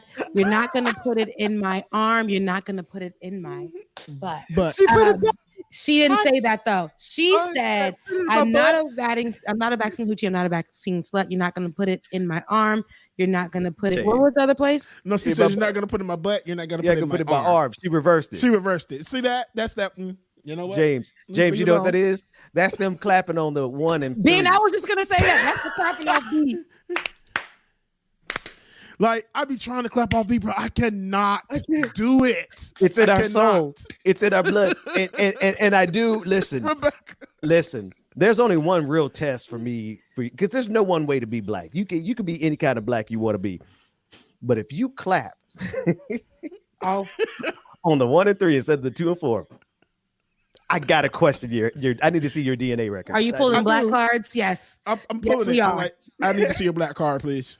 I need to see that. Ain't no way that you my kid and you 2 months old and you telling me you crying off note?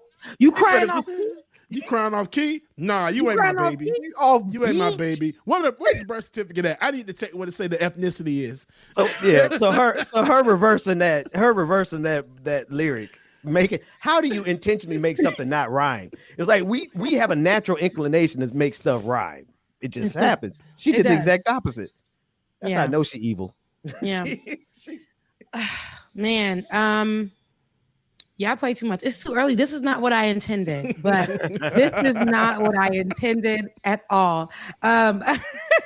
You guys are hilarious, and David isn't making it any better. David, go ahead and drop it. Look, David, go ahead and drop it. As an Afghanistan veteran, I cannot get over the ignorance of people thinking they put trackers in the vaccines. When I was in Afghanistan, we could barely find each other. We had Blue Force tracker computer units in every truck. We had Dagger GPS units that we carried on a platoon level, and they never worked. Our government has a military budget larger than the next 7 countries combined, but they can't find a way to reliably figure out where troops are in combat. But yeah, Chad, they definitely have a satellite network following you around to find out how long you spent at that Arby's. Gotta find out how long Brian's been at the Tasty Squeeze. Way more important than figuring out where our combat troops are. When I was there, one of our companies nearly mortared another one of our companies because they couldn't figure out who they were. But yeah, they definitely took that technology that already isn't working, microized it,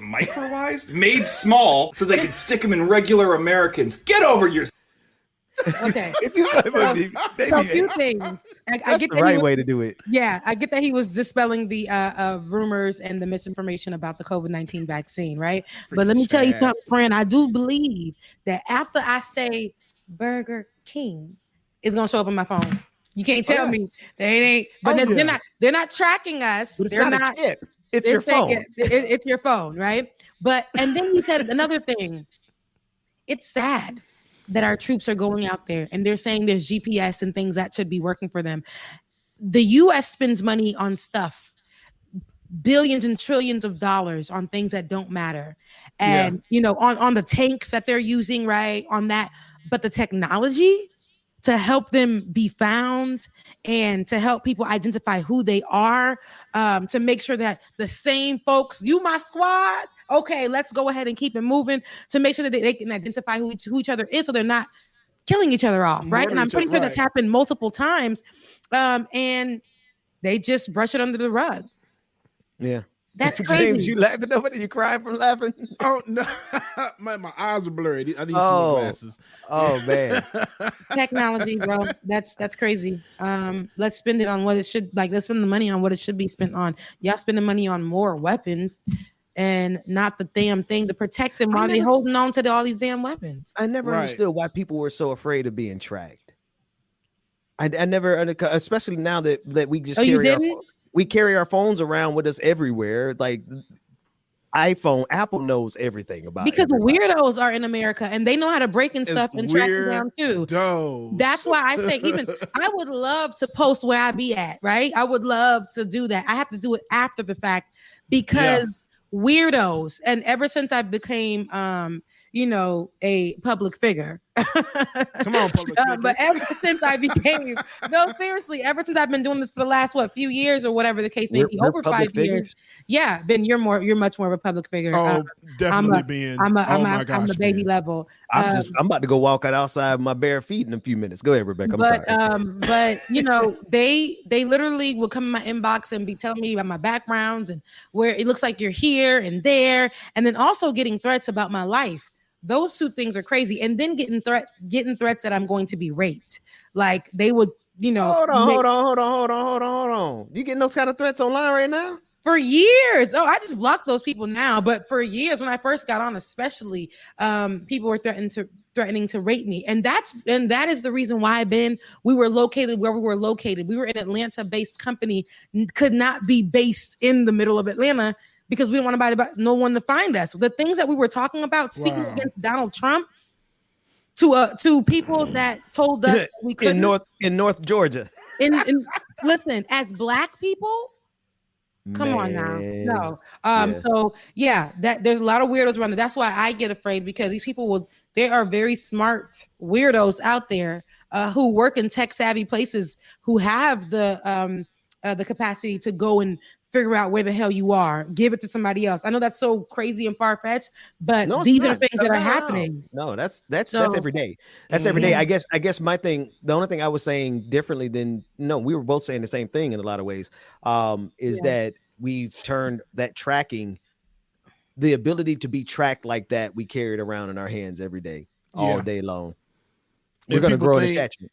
Yeah, you just turn off location services, they can't track me. Oh, they still can track you, child. You can turn off whatever the hell you want. They're going to track you. You got phone reception, they're going to track you.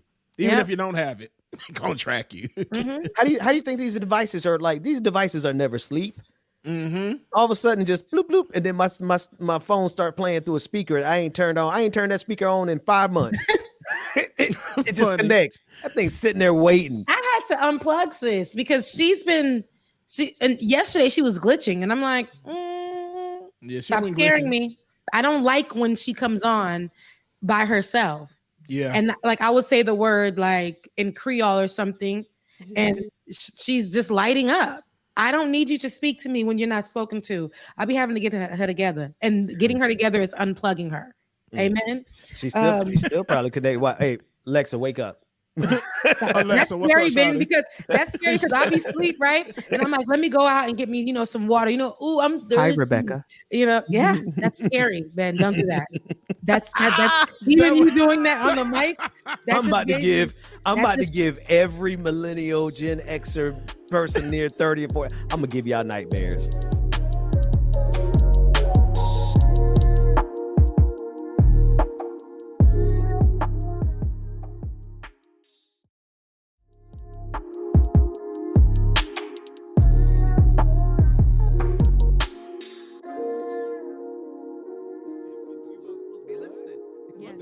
You weren't supposed to be listening. Right. I'm having trouble connecting right now. Please unplug and try again. What? No, right. No, that is a little. Your voice is a little scary there, Rebecca. You see, that's me and her. It's been me and her together for a year. Okay, it's just been you. She's been in my life for a long time, but I gave her so much love this last year. Like I'd be like, Alexa, what's the weather gonna be? Alexa, what? And she's like, I'm having trouble connecting right now. Oh, girl. At least you had somebody to talk to.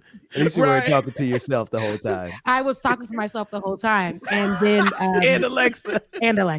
So it's the best, man. It's the best. Oh man, we sound like three. Well, anyway, let's Rebecca, it's in your head. Let me not get okay.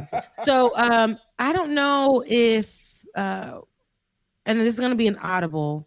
I'm gonna have to go pull it up, but I know that we've been discussing a lot of race issues, and I'm not gonna stop.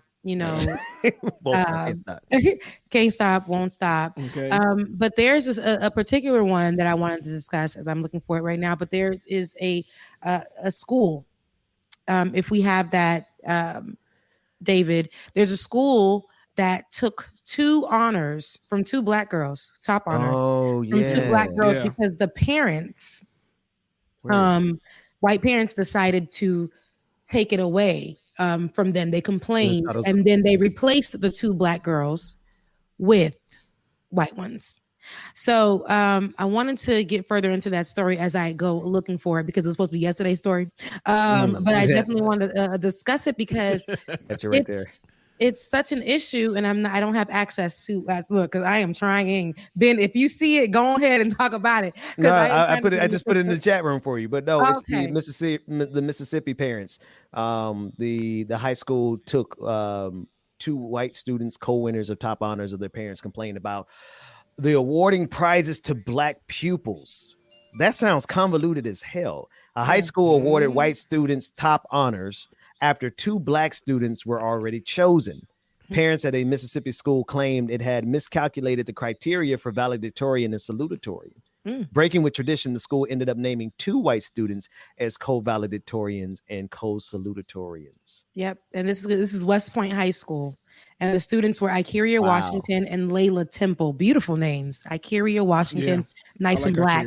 Layla Temple. And they're both black. So them being in those top honors, been the valedictorian and the salutatorian. Salutatorian. Never heard of that. But them being that of their class in their senior year, right? Yeah. That is a big deal. But white folks and their families, shortly after them getting the top honors, they ended up raising complaints to the school, and it did not properly that it didn't calculate correctly, and then that determined them.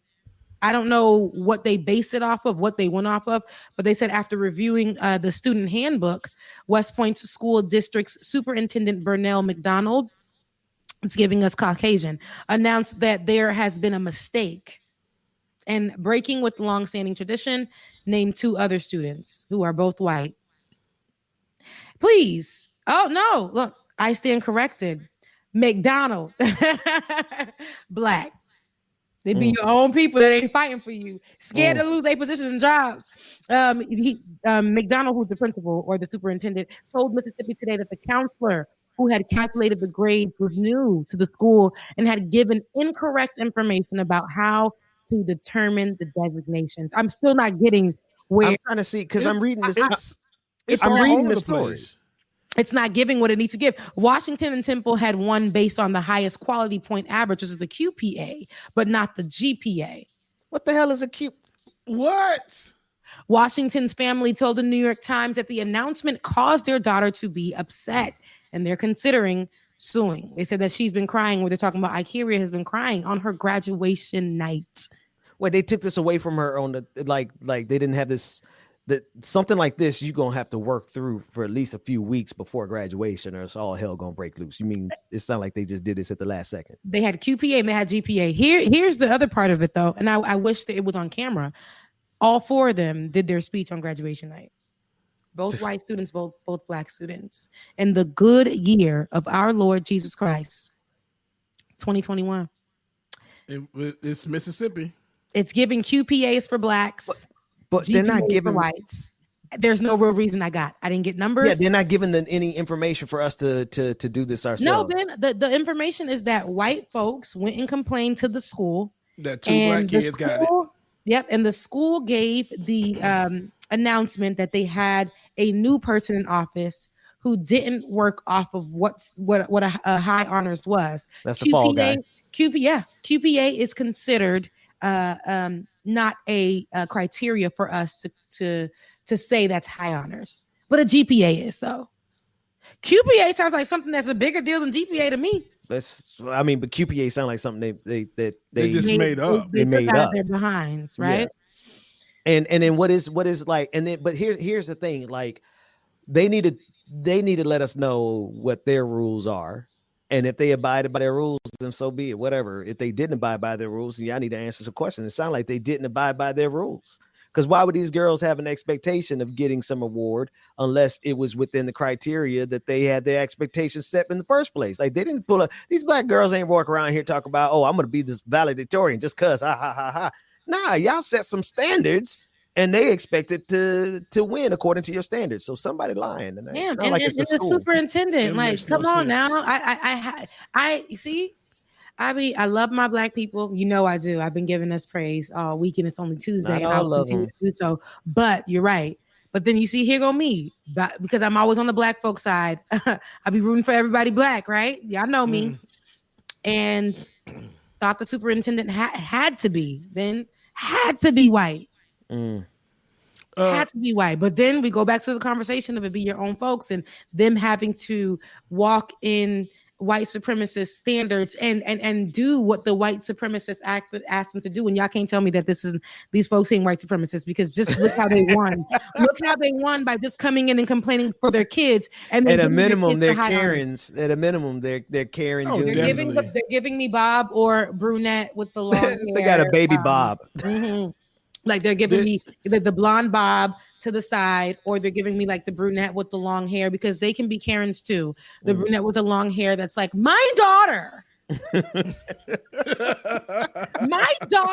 has had high. Karen, come over here. My daughter, and because my name has because I'm the brunette, my name has like Karenista. Luciani. No, it's like it's an Italian one. So my daughter has been here at this school doing what she needed to do. She does all the sports. Field and hockey. You can't do 3 sports if you don't have good grades. Karen, come over here. And yes, and can we? Is there anyone else that we can speak to? Is there like Where's the a manager? manager? Speak to the manager. Like, I don't like this. I don't like that you're the superintendent. Is there a manager, a higher up that I can speak to? No, I have the right to speak to a higher up. No, ma'am. I am. Criteria? I'm the superintendent. I'm the head NIC. Oh no, I need someone else. I'm not speaking with you. I'm Are not you speaking like with Daniel Cameron? If you're like Daniel Cameron, then we can maybe work with you. Possibly. What but can you do? I am not speaking with her. Hold on, Karen.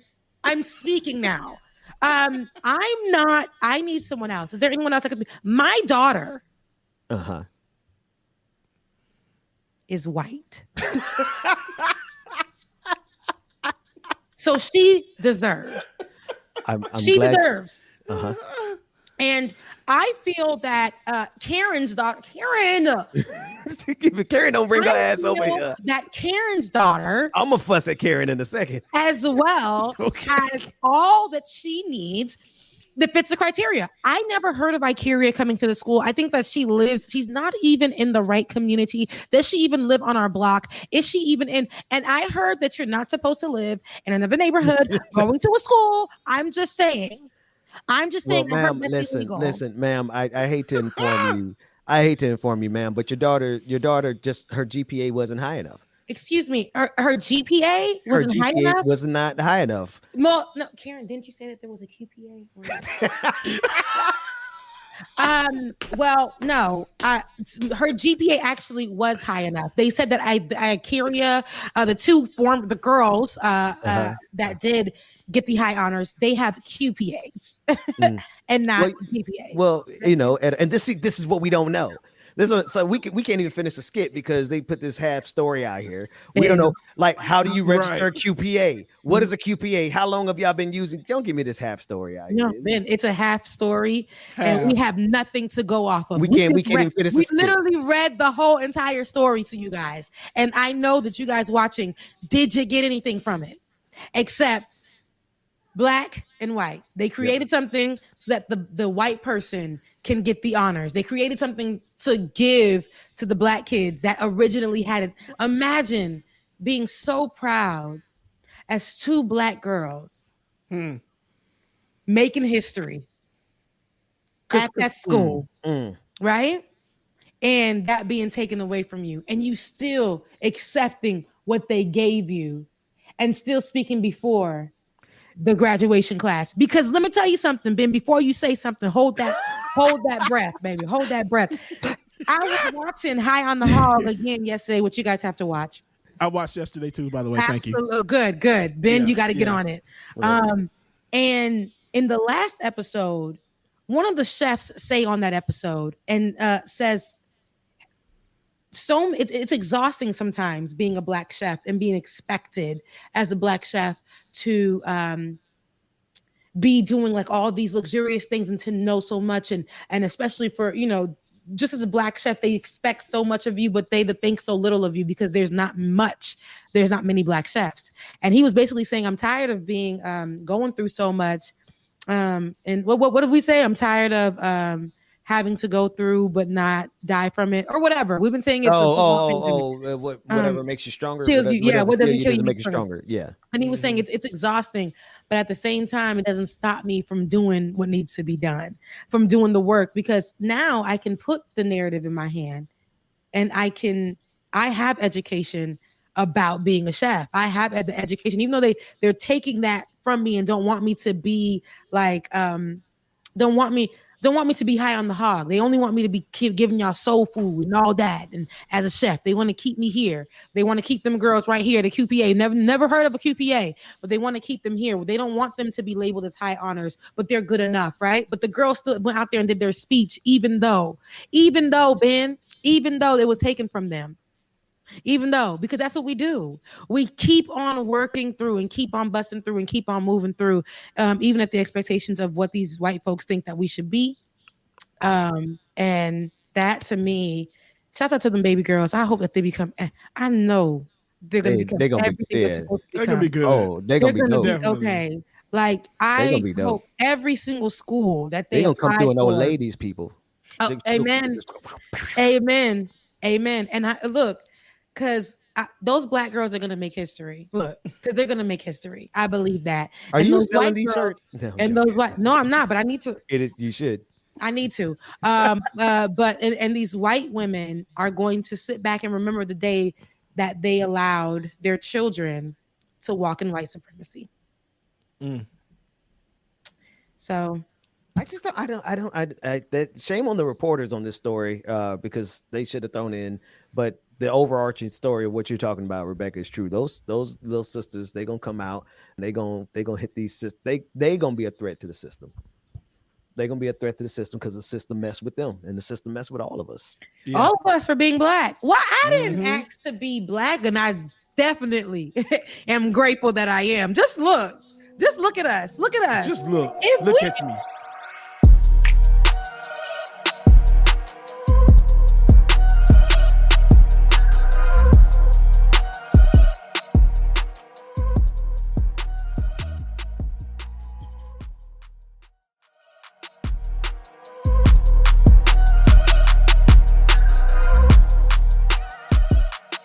Happy to be black, and I'm gonna be happy every day to be black, because they made us feel that we were so inferior. And the education system they're still to this day making our kids feel like they don't deserve, that they are inferior, right? They're saying that black people who come here and do the jobs that none of the Americans would do, the ones that built the lay of the land, right?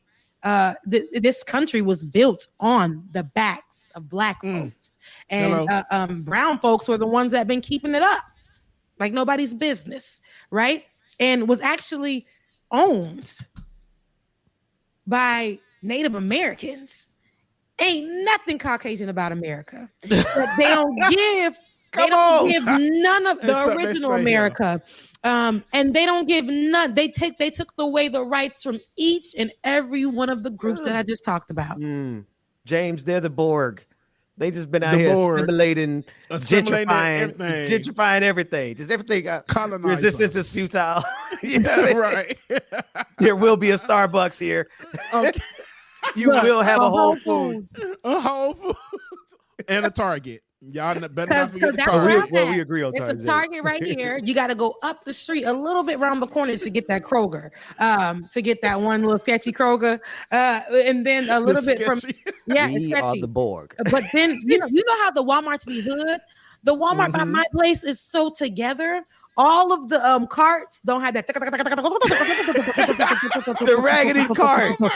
They are like, I'd be ready to fight those things. Ready to throw the cart out the store. Am I in public? This cart is giving what needs to be given. I'm cruising, you know?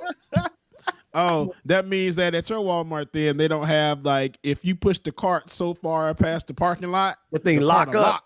Oh, you're on the south side. Definitely not over here. Can't be homeless in that neighborhood, boy. Okay. You can't.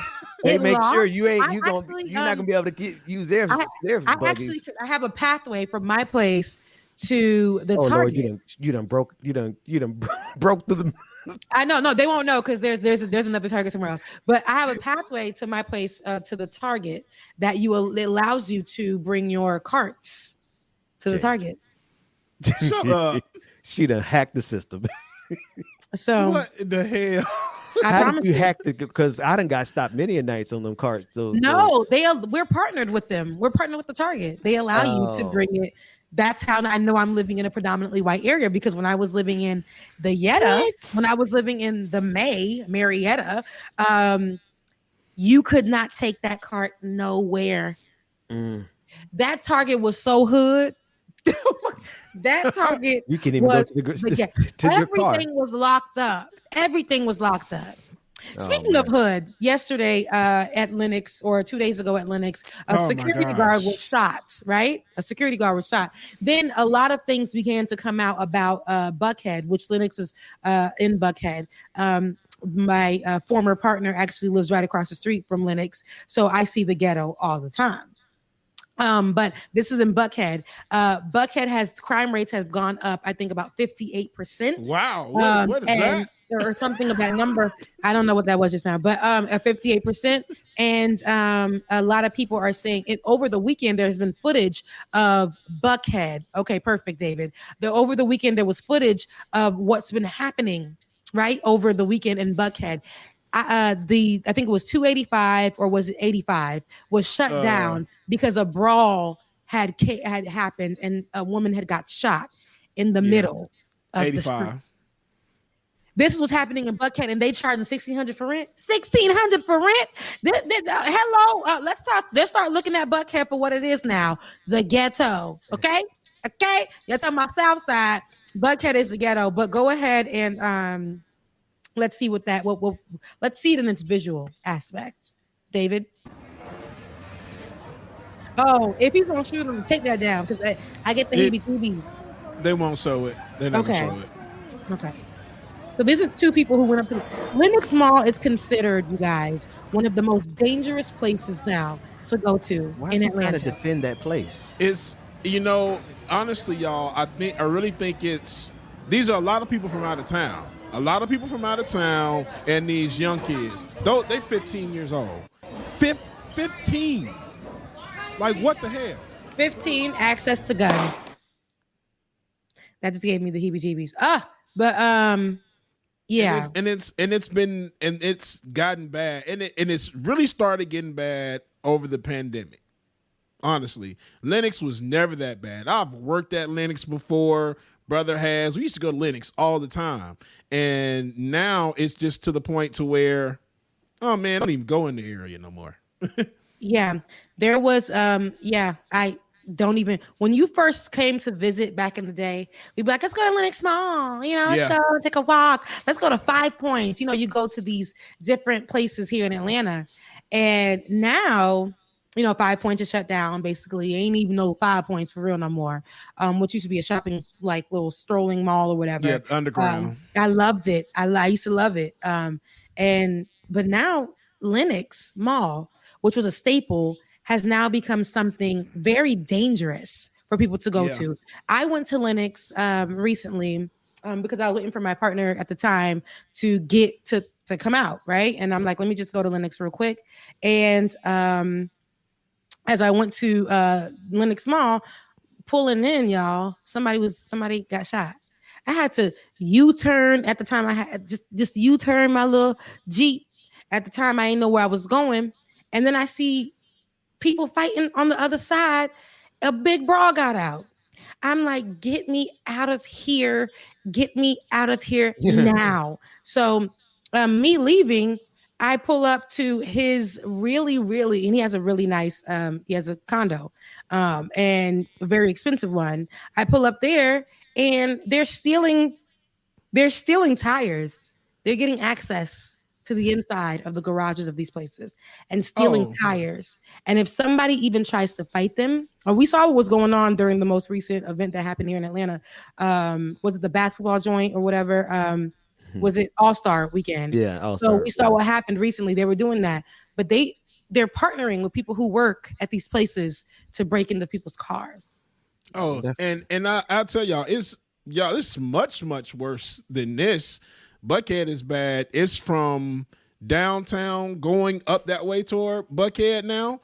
It's like car break-ins where these people, like, I don't go down. When I tell y'all, I do not go downtown for the simple fact you park your car down there, you're going to take the risk of somebody breaking in your back window. And the thing is, they're not stealing like laptops or book bags and stuff out of there. What these kids or people are looking for are handguns. Yeah. That's the main thing. Right there. And it's had happened to me before. Somebody smashed my window, my whole Nintendo Switch, laptop in the back seat, and they instead looking for a gun and took somebody else's book bag with nothing in it. Yep. I used to live literally like 3 minutes away from Buckhead. And, I worked in Buckhead as well. And I had my car smashed and they took the purse. They were looking for something in my purse and then didn't take anything. They didn't take the money that I didn't have on the car. They didn't take the license. They didn't take anything. They were looking for either drugs or guns because they say a lot of people here will come and break into cars and looking for those things. Here's my thing about it. The policing that happens here in the community and the gun laws that aren't really a thing here. The accessibility to guns and the idea that policing a certain type of folk is what it is. They're missing out on this whole group of Buckhead. Buckhead was considered the white Mecca or, whatever. And you got Midtown for the LGBTQIA plus community, the rich folks and this and that. Oh, nah, people got money and they came down from wherever they came down from to go live in Buckhead looking for a certain lifestyle. And, just because it's Buckhead, it won't get treated as such. It won't get policed as such. And I'm like, y'all over here in Southside so much. Y'all over here in these different other areas, Bankhead so much. And this whole rhetoric that goes along with Bankhead. But yet Buckhead needs to be policed. I don't care if you're white or black, but because it's like a predominantly because the white affiliation that's there, because of the buildings that are constantly being built there, the gentrification that's happening there every second, they just feel like it's Buckhead, let's just not. I watched drug transactions in his building complex, or they'll go there to do the transaction. They'll sit inside the garage there to do the transaction. I'm looking at security guards. I'm looking at police. They don't do nothing. Not a thing. Not a thing. And then let me flip it on its head a little bit too. What it is now is the gentrification thing, because what's going on, I had to say it like this, all the white people are moving to the South Side. East Point, Hateville, College Park, all of those areas now where it used to be predominantly black, now gentrified. West End. They running in my neighborhood all of a sudden. When you see them start running, then when I tell y'all they are running in places like I have never seen them run before in Atlanta. And now I'm like, when did you get so comfortable out here, Susan? Right. Yeah. Karen, what you doing out here? Just bobbing the ponytail. I was like, oh, you feel real safe. I need to go out here and start shooting some guns or something. Right. Get off of my yard. Who let you in? Look, this may not be Wakanda, but we full of vibranium. This is not for you. That's because T.I. said it was Wakanda. It ain't what. That part of Atlanta is not Wakanda. Atlanta is not really Wakanda because Atlanta isn't even Atlanta. We had that of the South Fulton mayor on the show, and South Fulton seems to be more Wakanda than what people think is Wakanda. Agreed. And none of it is Wakanda, by the way. But if we're going to talk about the predominance of black folks, it ain't Buckhead. It ain't Midtown. It's not Alpharetta. It ain't Sandy Springs. Okay? It's not those places that people consider Atlanta and to be so black. And I'm not saying that there's anything wrong with living in those areas, especially if you have the money. But the overpricedness for if that's even a word, the overpricing of rent there, when you can get the same. Me and my ex had the same layout before he upgraded to the next building, but we had the same layout for our apartments. We had the same exact layouts for our apartments, and I paid almost $500 less than he does, and it's all because of location. Buckhead is doing the utmost. Literally, people are moving there, don't have the money, but want the idea and the stigma that comes with living in that place. And because it's predominantly black, they are taxing it. I'm saying predominantly because it's not predominantly black, but because Atlanta, right? And they think that Atlanta is the black Mecca. And when they think Atlanta, they think Lenox Mall. They think Lenox, they think Phipps, they think all of that. They think Midtown, Edgewood, they think those areas. And they tax it. That's still getting the black tax. There are white people who pay less rent that live out there because they've been living out there. And then they started creating these other buildings. And now these black folks are having to put down God knows how much money to get an apartment there, and then having to pay God knows how much money for the apartment there. But then you go to the white communities like where I live right now. And the secret is they paying nothing for the same building. Yeah. It's hell of expensive to try to be black and have money. Like it's expensive to be black and be poor. But try to go from being poor to having money. Oh, they could bankrupt you. Oh, yeah. They'll put you in the ground. Don't be a black person to think you got a little coin because they ready to take your coin. Yeah. But to everything that you're saying, there's something I recognized 10, 15 years ago. There's a 30-year cycle.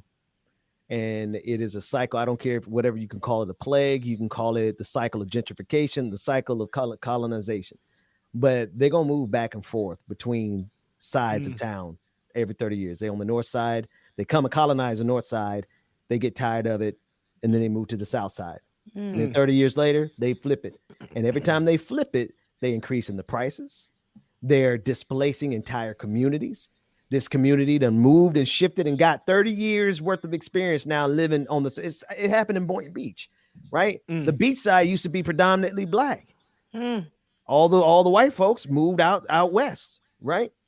30-year cycle hit, and now all those people moving right back out towards the beach. The beach is now too expensive for black people to live in. It's the same thing that repeats itself all across this country. And it doesn't matter whether you're Lenox, Bankhead, Buckhead, or if you are in East Boynton, West Boynton. It doesn't matter if you're in, I don't know all the breakdowns in Mississippi anymore, but no matter what state you're in, you're going to see a constant cycle of a 30-year cycle of gentrifying. They're not going to just gentrify you once. They're going to gentrify you again in 30 years. Every single where you pull up. So I'm going to reverse gentrify. And I'm going to call all my friends and family to come live where I stay at because I feel like you deserve. I feel that you deserve. Come on. Because let me tell you something. The way that, I know that it's still a pricey situation, but it ain't as pricey as me living out there. That's the only reason I don't go out there. I would love to be around all my black folks, but I'm like, why can't we also enjoy a place that is safe for us? Now, safe as far as me being black, I don't know because we know, but why can't we enjoy something that's safe as well? Why can't we enjoy carts that we can take up to our building and the people come back down and roll them back down into the shopping plaza? Why can't we enjoy Walmarts, that don't lock up stuff? Why can't we enjoy? Why can't we enjoy? I get a key for cocoa butter. Why I gotta get a key for cocoa butter? Y'all, you know what I'm saying? And for cocoa butter, why can't we enjoy that? You guys put black tax on stuff, so it causes people to may have to steal because y'all over here overpricing on these products, so people just have to take and go. Let me tell you something. They're like, listen, I need this lotion that's $2. It's 2 blocks up, but I don't have any transportation to get there, so I'm going to definitely take that $2 and get what I need, and now you got to be locking up things. And it's like you make these communities, you take away from people, and you want them to suffer, and then you think that there's not going to be a reaction for it. And then for all of you guys who are coming to Atlanta, here go me and my Kamala. Don't come. Don't come. Be packed. Don't come. We need some of y'all to go home. Actually, it's full. Some of y'all that's bringing the crime with you from your cities. Wait a minute. Can I stay? Can I stay? Because I'm a transplant. Can I stay? Look. I mean, we good. I think all this us is Kamala right here. This is what Kamala be telling the immigrants: don't bring your crime here. After we done mess up your whole state, wherever you may be from, because they'll go to Miami. Mess that, go there and just do all the BS. Go back to their nice homes after that and live nice. And oh no, Miami say, hey, we pulling up. Don't do that to Atlanta. We don't do that in Atlanta. Yeah. What's up? At least not on my side of the town, because Don't listen, come. Honestly, when I moved here, I honestly felt like I was moving to Wakanda. because it was nothing but black folks. It was beautiful. Black at my grocery store, black in my neighborhood, black in the barbershop, black in the churches, black everywhere. Just everywhere you went was black. Yeah. And then When here comes Karen running, just jogging. And it's been growing ever since. 30 years from now, this neighborhood is going to be going to have a Whole Foods. It's definitely, they're going to say we're making it great, and they're going to tell you, Ben, we no longer you can afford to live here no more. You can't afford to live here. That's what they do every month.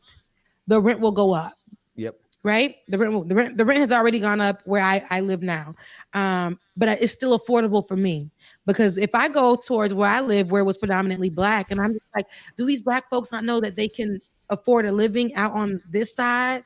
Like, because if where I was living before, they're giving them old rickety buildings and homes and with roaches and all that stuff for $300 more than what I pay here, right?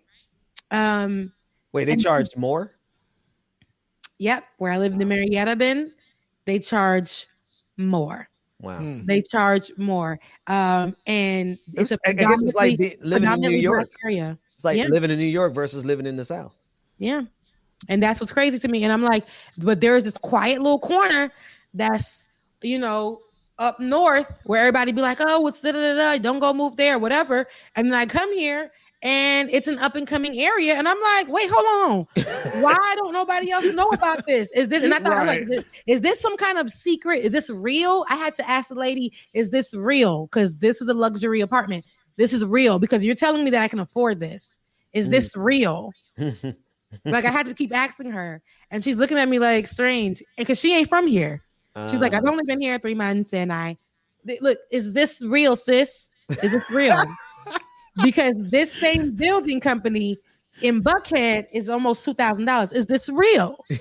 So I constantly kept having to ask her, and I'm like, why don't anyone know about this? And I tell you guys all the time, people here, and I'm gonna hand it over to James, but people here, I'm okay. I'm not pressed. It's okay. Go ahead. Okay. No, it's David. David. I feel like David's yelling at me. But people here in this city that I live in the city a little bit before it, they literally act like nothing else is going on around them. They got that vaccine. Okay. As soon as they got the vaccine, they started dropping these masks. Okay. As soon as they started dropping these, like they don't, when the whole George Floyd thing was going on, I mean, I told you guys, I saw signs on the streets that were talking about Trump for president and that, but there was nothing here that fazed these people. I had to go to the Target and ask them for Black people products. Yeah. And they were telling me, we don't sell that here. And I had to get her together. Do you not sell it here at Target or at this location? Does Target not sell it? Or did you guys choose not to carry this product? And she said, she was like, I mean, I don't. Okay, sis, I got one for you. Target Corporation, you guys don't seem to sell at this location, and it's supposed to be da-da-da. Next month, that product has now been sold there. And I've been seeing the girls that look like me, about 3 of us, will go to the section and be like, girl, they got it here. Hey, girl. Yeah, look at you, the Harriet Tubman of Black hair products. Yes, I am. Reverse gentrifying the heck out of this area that probably was Black before the folks that got here got here. So, And speaking of the mask thing, you talking about that. Somebody just said in the chat, and I saw it yesterday as well too. Somebody got shot or killed yesterday for being asked to put a mask on. Wow. Worked in the grocery store, and they shot the cashier in the head. Wow, man! Because they asked the person to put the mask on. The person pulled out a gun. Where was that at? Here in Atlanta. Off of Candler Road, Indicator, y'all. Indicator. Indicator. Do you see crime rates are going up? The pandemic done had people moving from their little areas into these areas, and crime rate is going up. It's probably already been bad, but it's going up. And now these white folks are saying they want to, succeed from Atlanta? They want Buckhead to succeed from Atlanta. Yeah, I can go. Bye. Deuces. Like they don't want it to be a 'cause- part of the Atlanta name because it's bringing in to them so much crime. But shooting somebody because you're asked to put on a mask.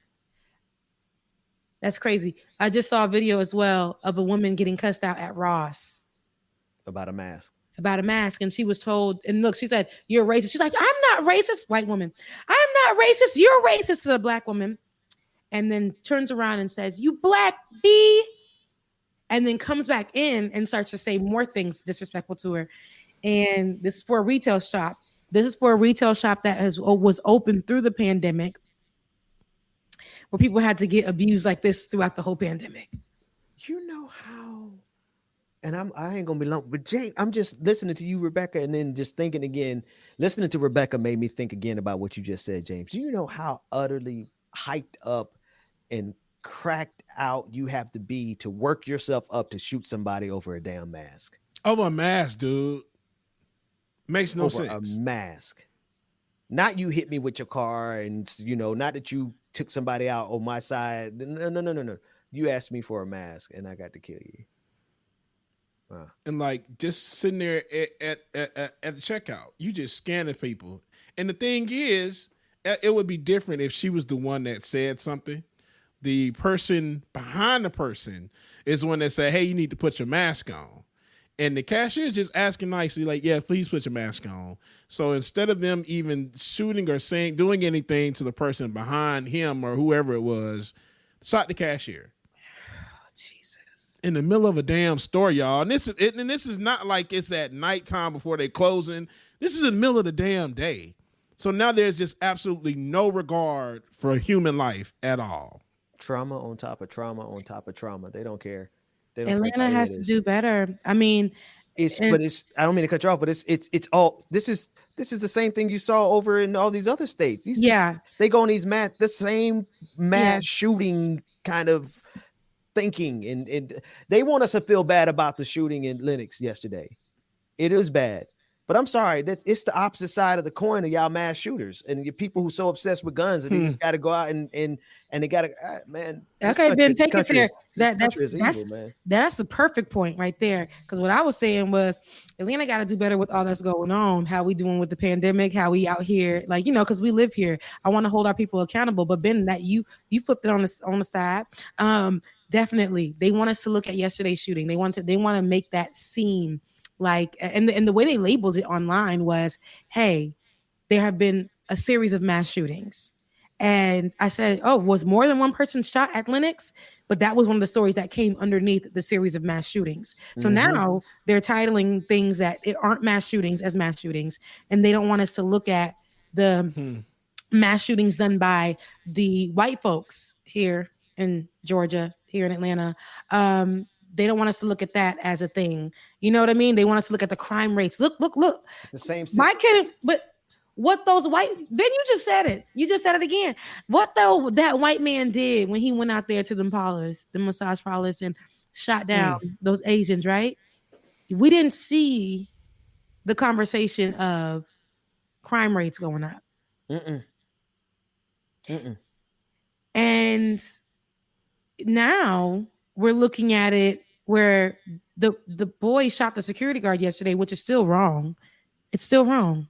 The conversation comes up of crime rates in Atlanta. Worry about all this violence, all these black people getting out of control. Yes, and how Buckhead now wants to succeed. I mean, I was with it too. I'm like, look, y'all need to stop coming because since y'all been coming, it has. No, they still can stay. They still don't have to come. Yeah, crime has been. We already got crime here. Now y'all doubling, tripling the crime. Just stay where y'all at. Making it worse. Damn, stay where you at. Stay where y'all is. Don't come. If you're not coming here to better yourself or a better life for yourself, man, stay the hell where you at. And we don't need you ain't got the money to get back from Atlanta to Miami. Please don't that come. part. Girl, Please stay don't home. Stay your ass where you at. Because I ain't sharing your GoFundMe link. Now, Okay. Girl, yes, and girl and guys, if you didn't bring more, sir. I was just talking about this with somebody yesterday evening, and we were talking about how it is in Atlanta. Again, he was like, Rebecca, you're supposed to save James 5 minutes at the I know, sorry. Keep going. Y'all know it. Trust me. Y'all So know I listen. will say something. It's okay. Yeah. So listen. I'm no, trying not to get in trouble over he here was now. saying Okay, how all right. dudes So be long as having I'm in the on- clear. Go ahead. How bro. dudes be having on the Balenciaga Balenciaga drawers, sleeping in the same Balenciaga drawers 3 days in a row at Lennox. Just to show the Balenciaga sign, because they couldn't afford no other drawers. They only could afford that one Balenciaga pair, and they had to come to Atlanta and live up to the lifestyle that's being projected. Oh, you onto serious? You're people not joking online. here. I'm dead serious. Where my ex used to live, he lived, like I said, in these brand new condos, very expensive. Right downstairs, we could look out the window and see a mattress on the floor. No furniture. No furniture. And then we thought, oh, maybe he's just moving in like you. Months passed by. No furniture. A blow-up mattress on the floor. Now listen, I've lived on a blow up mattress before, so but not in a building that you can't afford. This is what I'm talking about. Nah. I was living above your means. Well, people come here and try to project this particular lifestyle, They right? do. About Atlanta, and then you come here and you, themselves. like I said, you can't go to Lenox Mall with that one pair of Balenciaga drawers that you're trying to show while your pants are sagging. And you want that Balenciaga to show, but you ain't got no other drawers for the week that you're here. None. You're sharing a whole Airbnb with about 5 other dudes because you can't afford it. I'm gonna share the Airbnb with 5 different dudes. I might still do that just because we hanging out. But if you ain't got enough draws, a 2-bedroom Airbnb with 5 other dudes, no furniture. I'm saying we got to do better as a people. That cannot cut it. Stay your ass at home. Save your money. Stay your behind at home and save your money. I don't care what people are telling you about Atlanta. Y'all, everybody does not live in Atlanta. Everybody lives on the outskirts. We might travel to go party. Yeah. We might travel to go do whatever. But Atlanta is too expensive for us who live in Atlanta. White folks can have that. Oh yeah. I'm staying out here on the outskirts. Y'all stay up there. Matter of fact, leave us down here. Y'all, we got enough of y'all. Don't get it twisted. Don't come here trying to overspend and whatever. We don't live there either. Okay. Child, y'all ain't got to try to prove nothing to us. It's nothing. You come down here with your Hanes drawers and we okay. As long as they clean. And your Walmart socks, as long as they clean, you cool. We ain't got to prove shit to us. Don't go renting a luxurious car that you're scared that may get scratched out here because it may get hit. People can't drive. Stolen. They gonna take the tires, Rebecca. They gonna take the tires off. 400 has been doing construction for 400 years. For 400 years. It definitely has. That's why I don't drive nothing nice. Don't come here with nothing nice. Don't come here expecting. Come here and just enjoy yourself. And it's okay to get an Airbnb outside of Buckhead. Blend in. It's okay. And it's okay to get a car and drive over 30 minutes. That's normal here. That's okay to go enjoy yourself. Okay. And it's okay to go eat somewhere else outside of Buckhead. You'll save money. You won't have to get a boot on your car and you won't have to pay for parking. Hello. Right. It's okay. It's okay. Do your research before you come. And please do. I know it looks nice on not if you're immigrant. Home. Yeah. If your immigrants come, because we messed up your country. But if you in Florida, don't come to Atlanta. Yeah. Please. No, but Florida is actually considered like the South Georgia. The Caribbean. Not the Caribbean. North Florida is South Georgia. South Georgia. And South Florida is the Caribbean. So whoever's in South Florida, I still don't want y'all to come. That's in it. At all. Y'all be running out of gas, running out of food. In Maseratis, I used to see Maseratis being parked on the side of the street. I used to see Lambos parked on the side of the street because they ran out of gas or they could not maintain it because they wanted to maintain the look. Don't worry, guys. It's okay. You don't have to. We're already Black, and that's beautiful enough. So if in the content say they trying to be hood rich. Hood rich. Hood rich ain't got no clean drawers, sleeping on a blow up mattress. Who is that? That was condo that you can't afford. Lil Wayne and well, who is that? Hood rich. I'm hood rich. No. Ben, that's Still Fly. Yeah, that's I'm Still Fly. That's the Louisiana. What's his name? Baby. No. Damn, Manny Fresh. Manny Fresh, right? There we Well, go. it's the name of the song's not Hood Rich, but the verse is about being Gator boots and the pimped out Lucci suit. There you go. Ain't got no car, but I stay fly. Big Thomas, thank you. That's Big Timers. Thank you. Yeah. I knew somebody knew it. They always know. I know the song. I ain't know the metadata on it, but I knew. And the then song. the person that knew is Leroy Jenkins. Thank you, Leroy. Leroy Jenkins. I can't say no more. I'm about to say that's a good black name, but he could be white. That's the blackest name. Leroy Jenkins. If you is white. Leroy Jenkins. Don't let the sun go down in this town, and your name is Leroy Jenkins, and you ain't black. Got everything in my mama name. He said, "Oh, that's what." Well, you better be, y'all, man. You better be cognac and What's that? Is that black. corporate calling me? What's that over there? Rebecca, is that and corporate? it's me. It's me. I don't Wait, want to go to and was corporate. that- I want is to that continue to free? have this. I want to continue to have this conversation with you guys. It's so great. You guys give me what I need. You guys give me what I need. Hey, merchandise coming soon from Like It or Not. Yay. Look, Ben, we haven't talked about it for real, but I'm like, merchandise Rebecca is just be coming saying soon. stuff. First things first, we got mugs coming up for y'all to be sipping while y'all watch our show, because we want you to be in the vibe. We want you to be in the moment when you're watching our show. And also, we want y'all to get t-shirts. I want you to get whatever Bubba says as hell. Because, at the end of what Bubba's going to say, is going to say as hell at the end. I'm mad as hell. I'm mad as hell. That's Like, James. That's James. He was like, exactly as hell. As hell. Definitely added at the end of everything.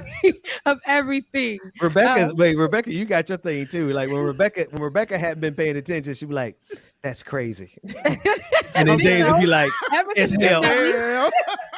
That's crazy. That's because I tuned right on out. I had to answer this text message. I caught two things you said. That's crazy because Ben, what you said was. And then you work your way backwards until you remember what we were talking about. I'm back on the boat. Let's call it. I'm over this chat room. Is he? Oh, I guess mine is. I digress. Somebody said mine. Oh, is Ben I is digress. definitely. I digress. Oh, goddamn, definitely. Juxtaposition. That's been juxtapose. That's where I got it from. Juxtapose. Benjamin Dixon. Dixon. I'm trying to see if Leroy Jenkins is black. Hang on. That's what I want. That's why I'm kind of stalled. I want to know my damn self. Did you find him? Leroy, are you black? Oh, he's Puerto Rican. Oh, he's my light-skinned cousin. I mean, that's even. He's Puerto Rican. Puerto Ricans are black. Have you ever been? Oh yeah, I know. I'm just joking. Like those Puerto Ricans, and you got the white ones that just come here and J-Lo and pass. But no, I went to the Virgin Islands on a vacation. And remember that note at the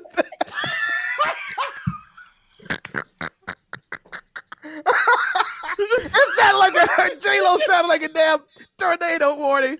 We disrespected. No, that's exactly what it sounded like. That's exactly what it sounded like. That's what she sounded like at the inauguration. No, Puerto Ricans are pretty black. I went over to the Virgin Islands. Wait, are they pretty black or pretty black? No. I went over to listen to the story though. And then when we're out of here, it's 35. I got 5 minutes. I got 5 on it. No, I went over to Virgin Islands on a vacation, and while I was there, the Airbnb that we had. There was a guy. Rebecca, you got so many stories. Yeah, I know. There was this guy, and I forgot his name. What's his name? Jose. It was something pretty Hispanic, and he was like, and he was literally like black. And I kept looking at him, but he had he had an island accent. And then he just bust out in Spanish. So what we did, we just bust out in Creole. And he looked at us crazy. We looked at him crazy. We was like, black people speaking other languages. It's beautiful. And then he says, I'm black. I know you're looking at me crazy, but I'm definitely black. And my whole family, they came out of nowhere. They just black as hell. But they just appeared out of nowhere. And then he said, no, a lot of us black people had to move from Puerto Rico and come here to the Virgin Islands and make space for ourselves here because we were accepted here. Wow. I said, hey, what a tidbit that I would never know. Right. Rebecca, give a shout out to Egberto in your voice. Egberto. Is he in the He's chat? screaming No, right now. He's in the chat right now too. Shout out to Egberto. There we go. Okay, so you gotta let that, or Egberto. sometimes you could say Egberto. You know, it depends on how you say it, but you have to have that accent. Egberto or Egberto. Now, you know, it just depends. Now, y'all be like Egberto. Egberto. Right. Egberto. Hey, I EG. can't do it. I can't even do I can't even do it. Oh, and shout out to Egberto for signing up to be a Patreon. Yo, thank you. I know that we didn't do our Patreon call today, but before we get out of here, if you are not a Patreon, Because Rebecca got another. Bubba, it is in your hands. Bubba, No, keep that's all going, you. Rebecca. We go. Me and Jay sit back. We quietly say, "How many more stories she go to?" I don't have any more stories. We got a but bet if going you on. are We got a side bet. If you are not a patron, like, I need you to definitely get on www.patreon.com/like it or not. Oh man, I love it. Look, did I say it right? /like it or not. Yeah. /like it or not. And you guys, thank you for getting us to 1,000 1K. subscribers. Yeah, thank you for getting us to 1,000 subscribers. But guys, you know, let's do more. You guys did it. No. I'm happy you guys got us here, but it'd be so many of you guys watching. And if you guys Let me do the share it, Umar. Let me do the like Umar it. Johnson. Yeah. Let me do the Umar Johnson. Where your checks at? No, I'm joking. I'm joking. Listen, right now, if you're watching right now, give. We need. If you watch, You can't speak about liberation unless you're liberating these checks. Exactly. In the super chats. Listen. Anywho, but thank you for the patrons, and I know that we weren't supposed to give a free show today. We got caught. We got carried away. But at the end of the day, we're doing this so eventually that we can, you know, be in a place where we can have these streaming and have our exclusive shows for the patrons. You know, we're getting it together. But if you're not a patron already, please become one. All right. The camera gave up. She talked until the camera went out. We were out of control today on today's episode. But please enjoy the Friday's episode on a Tuesday. This is Friday's episode on a Tuesday. I love you guys so much. Play some closing music. I love you guys so much. Please go. It always happens, and it's right on time. Rebecca, the pastor that don't know how to say the benediction. May the Lord watch between me and thee. I'll see y'all tomorrow. Bye, guys. Love you. Love y'all. Mean it. Appreciate it. All right, shout out to everybody that tuned in this morning. Man, we greatly appreciate y'all. Oh my gosh, I will get the new patron list read off tomorrow, man. And the super chats, thank you everybody for your super chats today. And Jam Tune, Ginger Snip Snap, thank you for your Twitch comments, man. I'm gonna definitely get these read tomorrow. Woo. Y'all kept it going. And now it is time for work, unfortunately. So I'm gonna give y'all a few tunes before I get out of here, y'all. Y'all make sure y'all enjoy y'all morning, y'all enjoy y'all day. Like it or not. You down. I got it. I know you need it. Love is it when you're around. Oh, please say that you believe it. 'Cause I don't wanna lose you. I hope you feel that way too. No, I don't wanna lose you. Baby, don't go. Don't go. When I get you back, oh yeah. Again, y'all, we thank y'all so much for tuning in. Shout out to everybody that streams from Twitter, Twitch, Facebook, wherever you stream from. We appreciate y'all.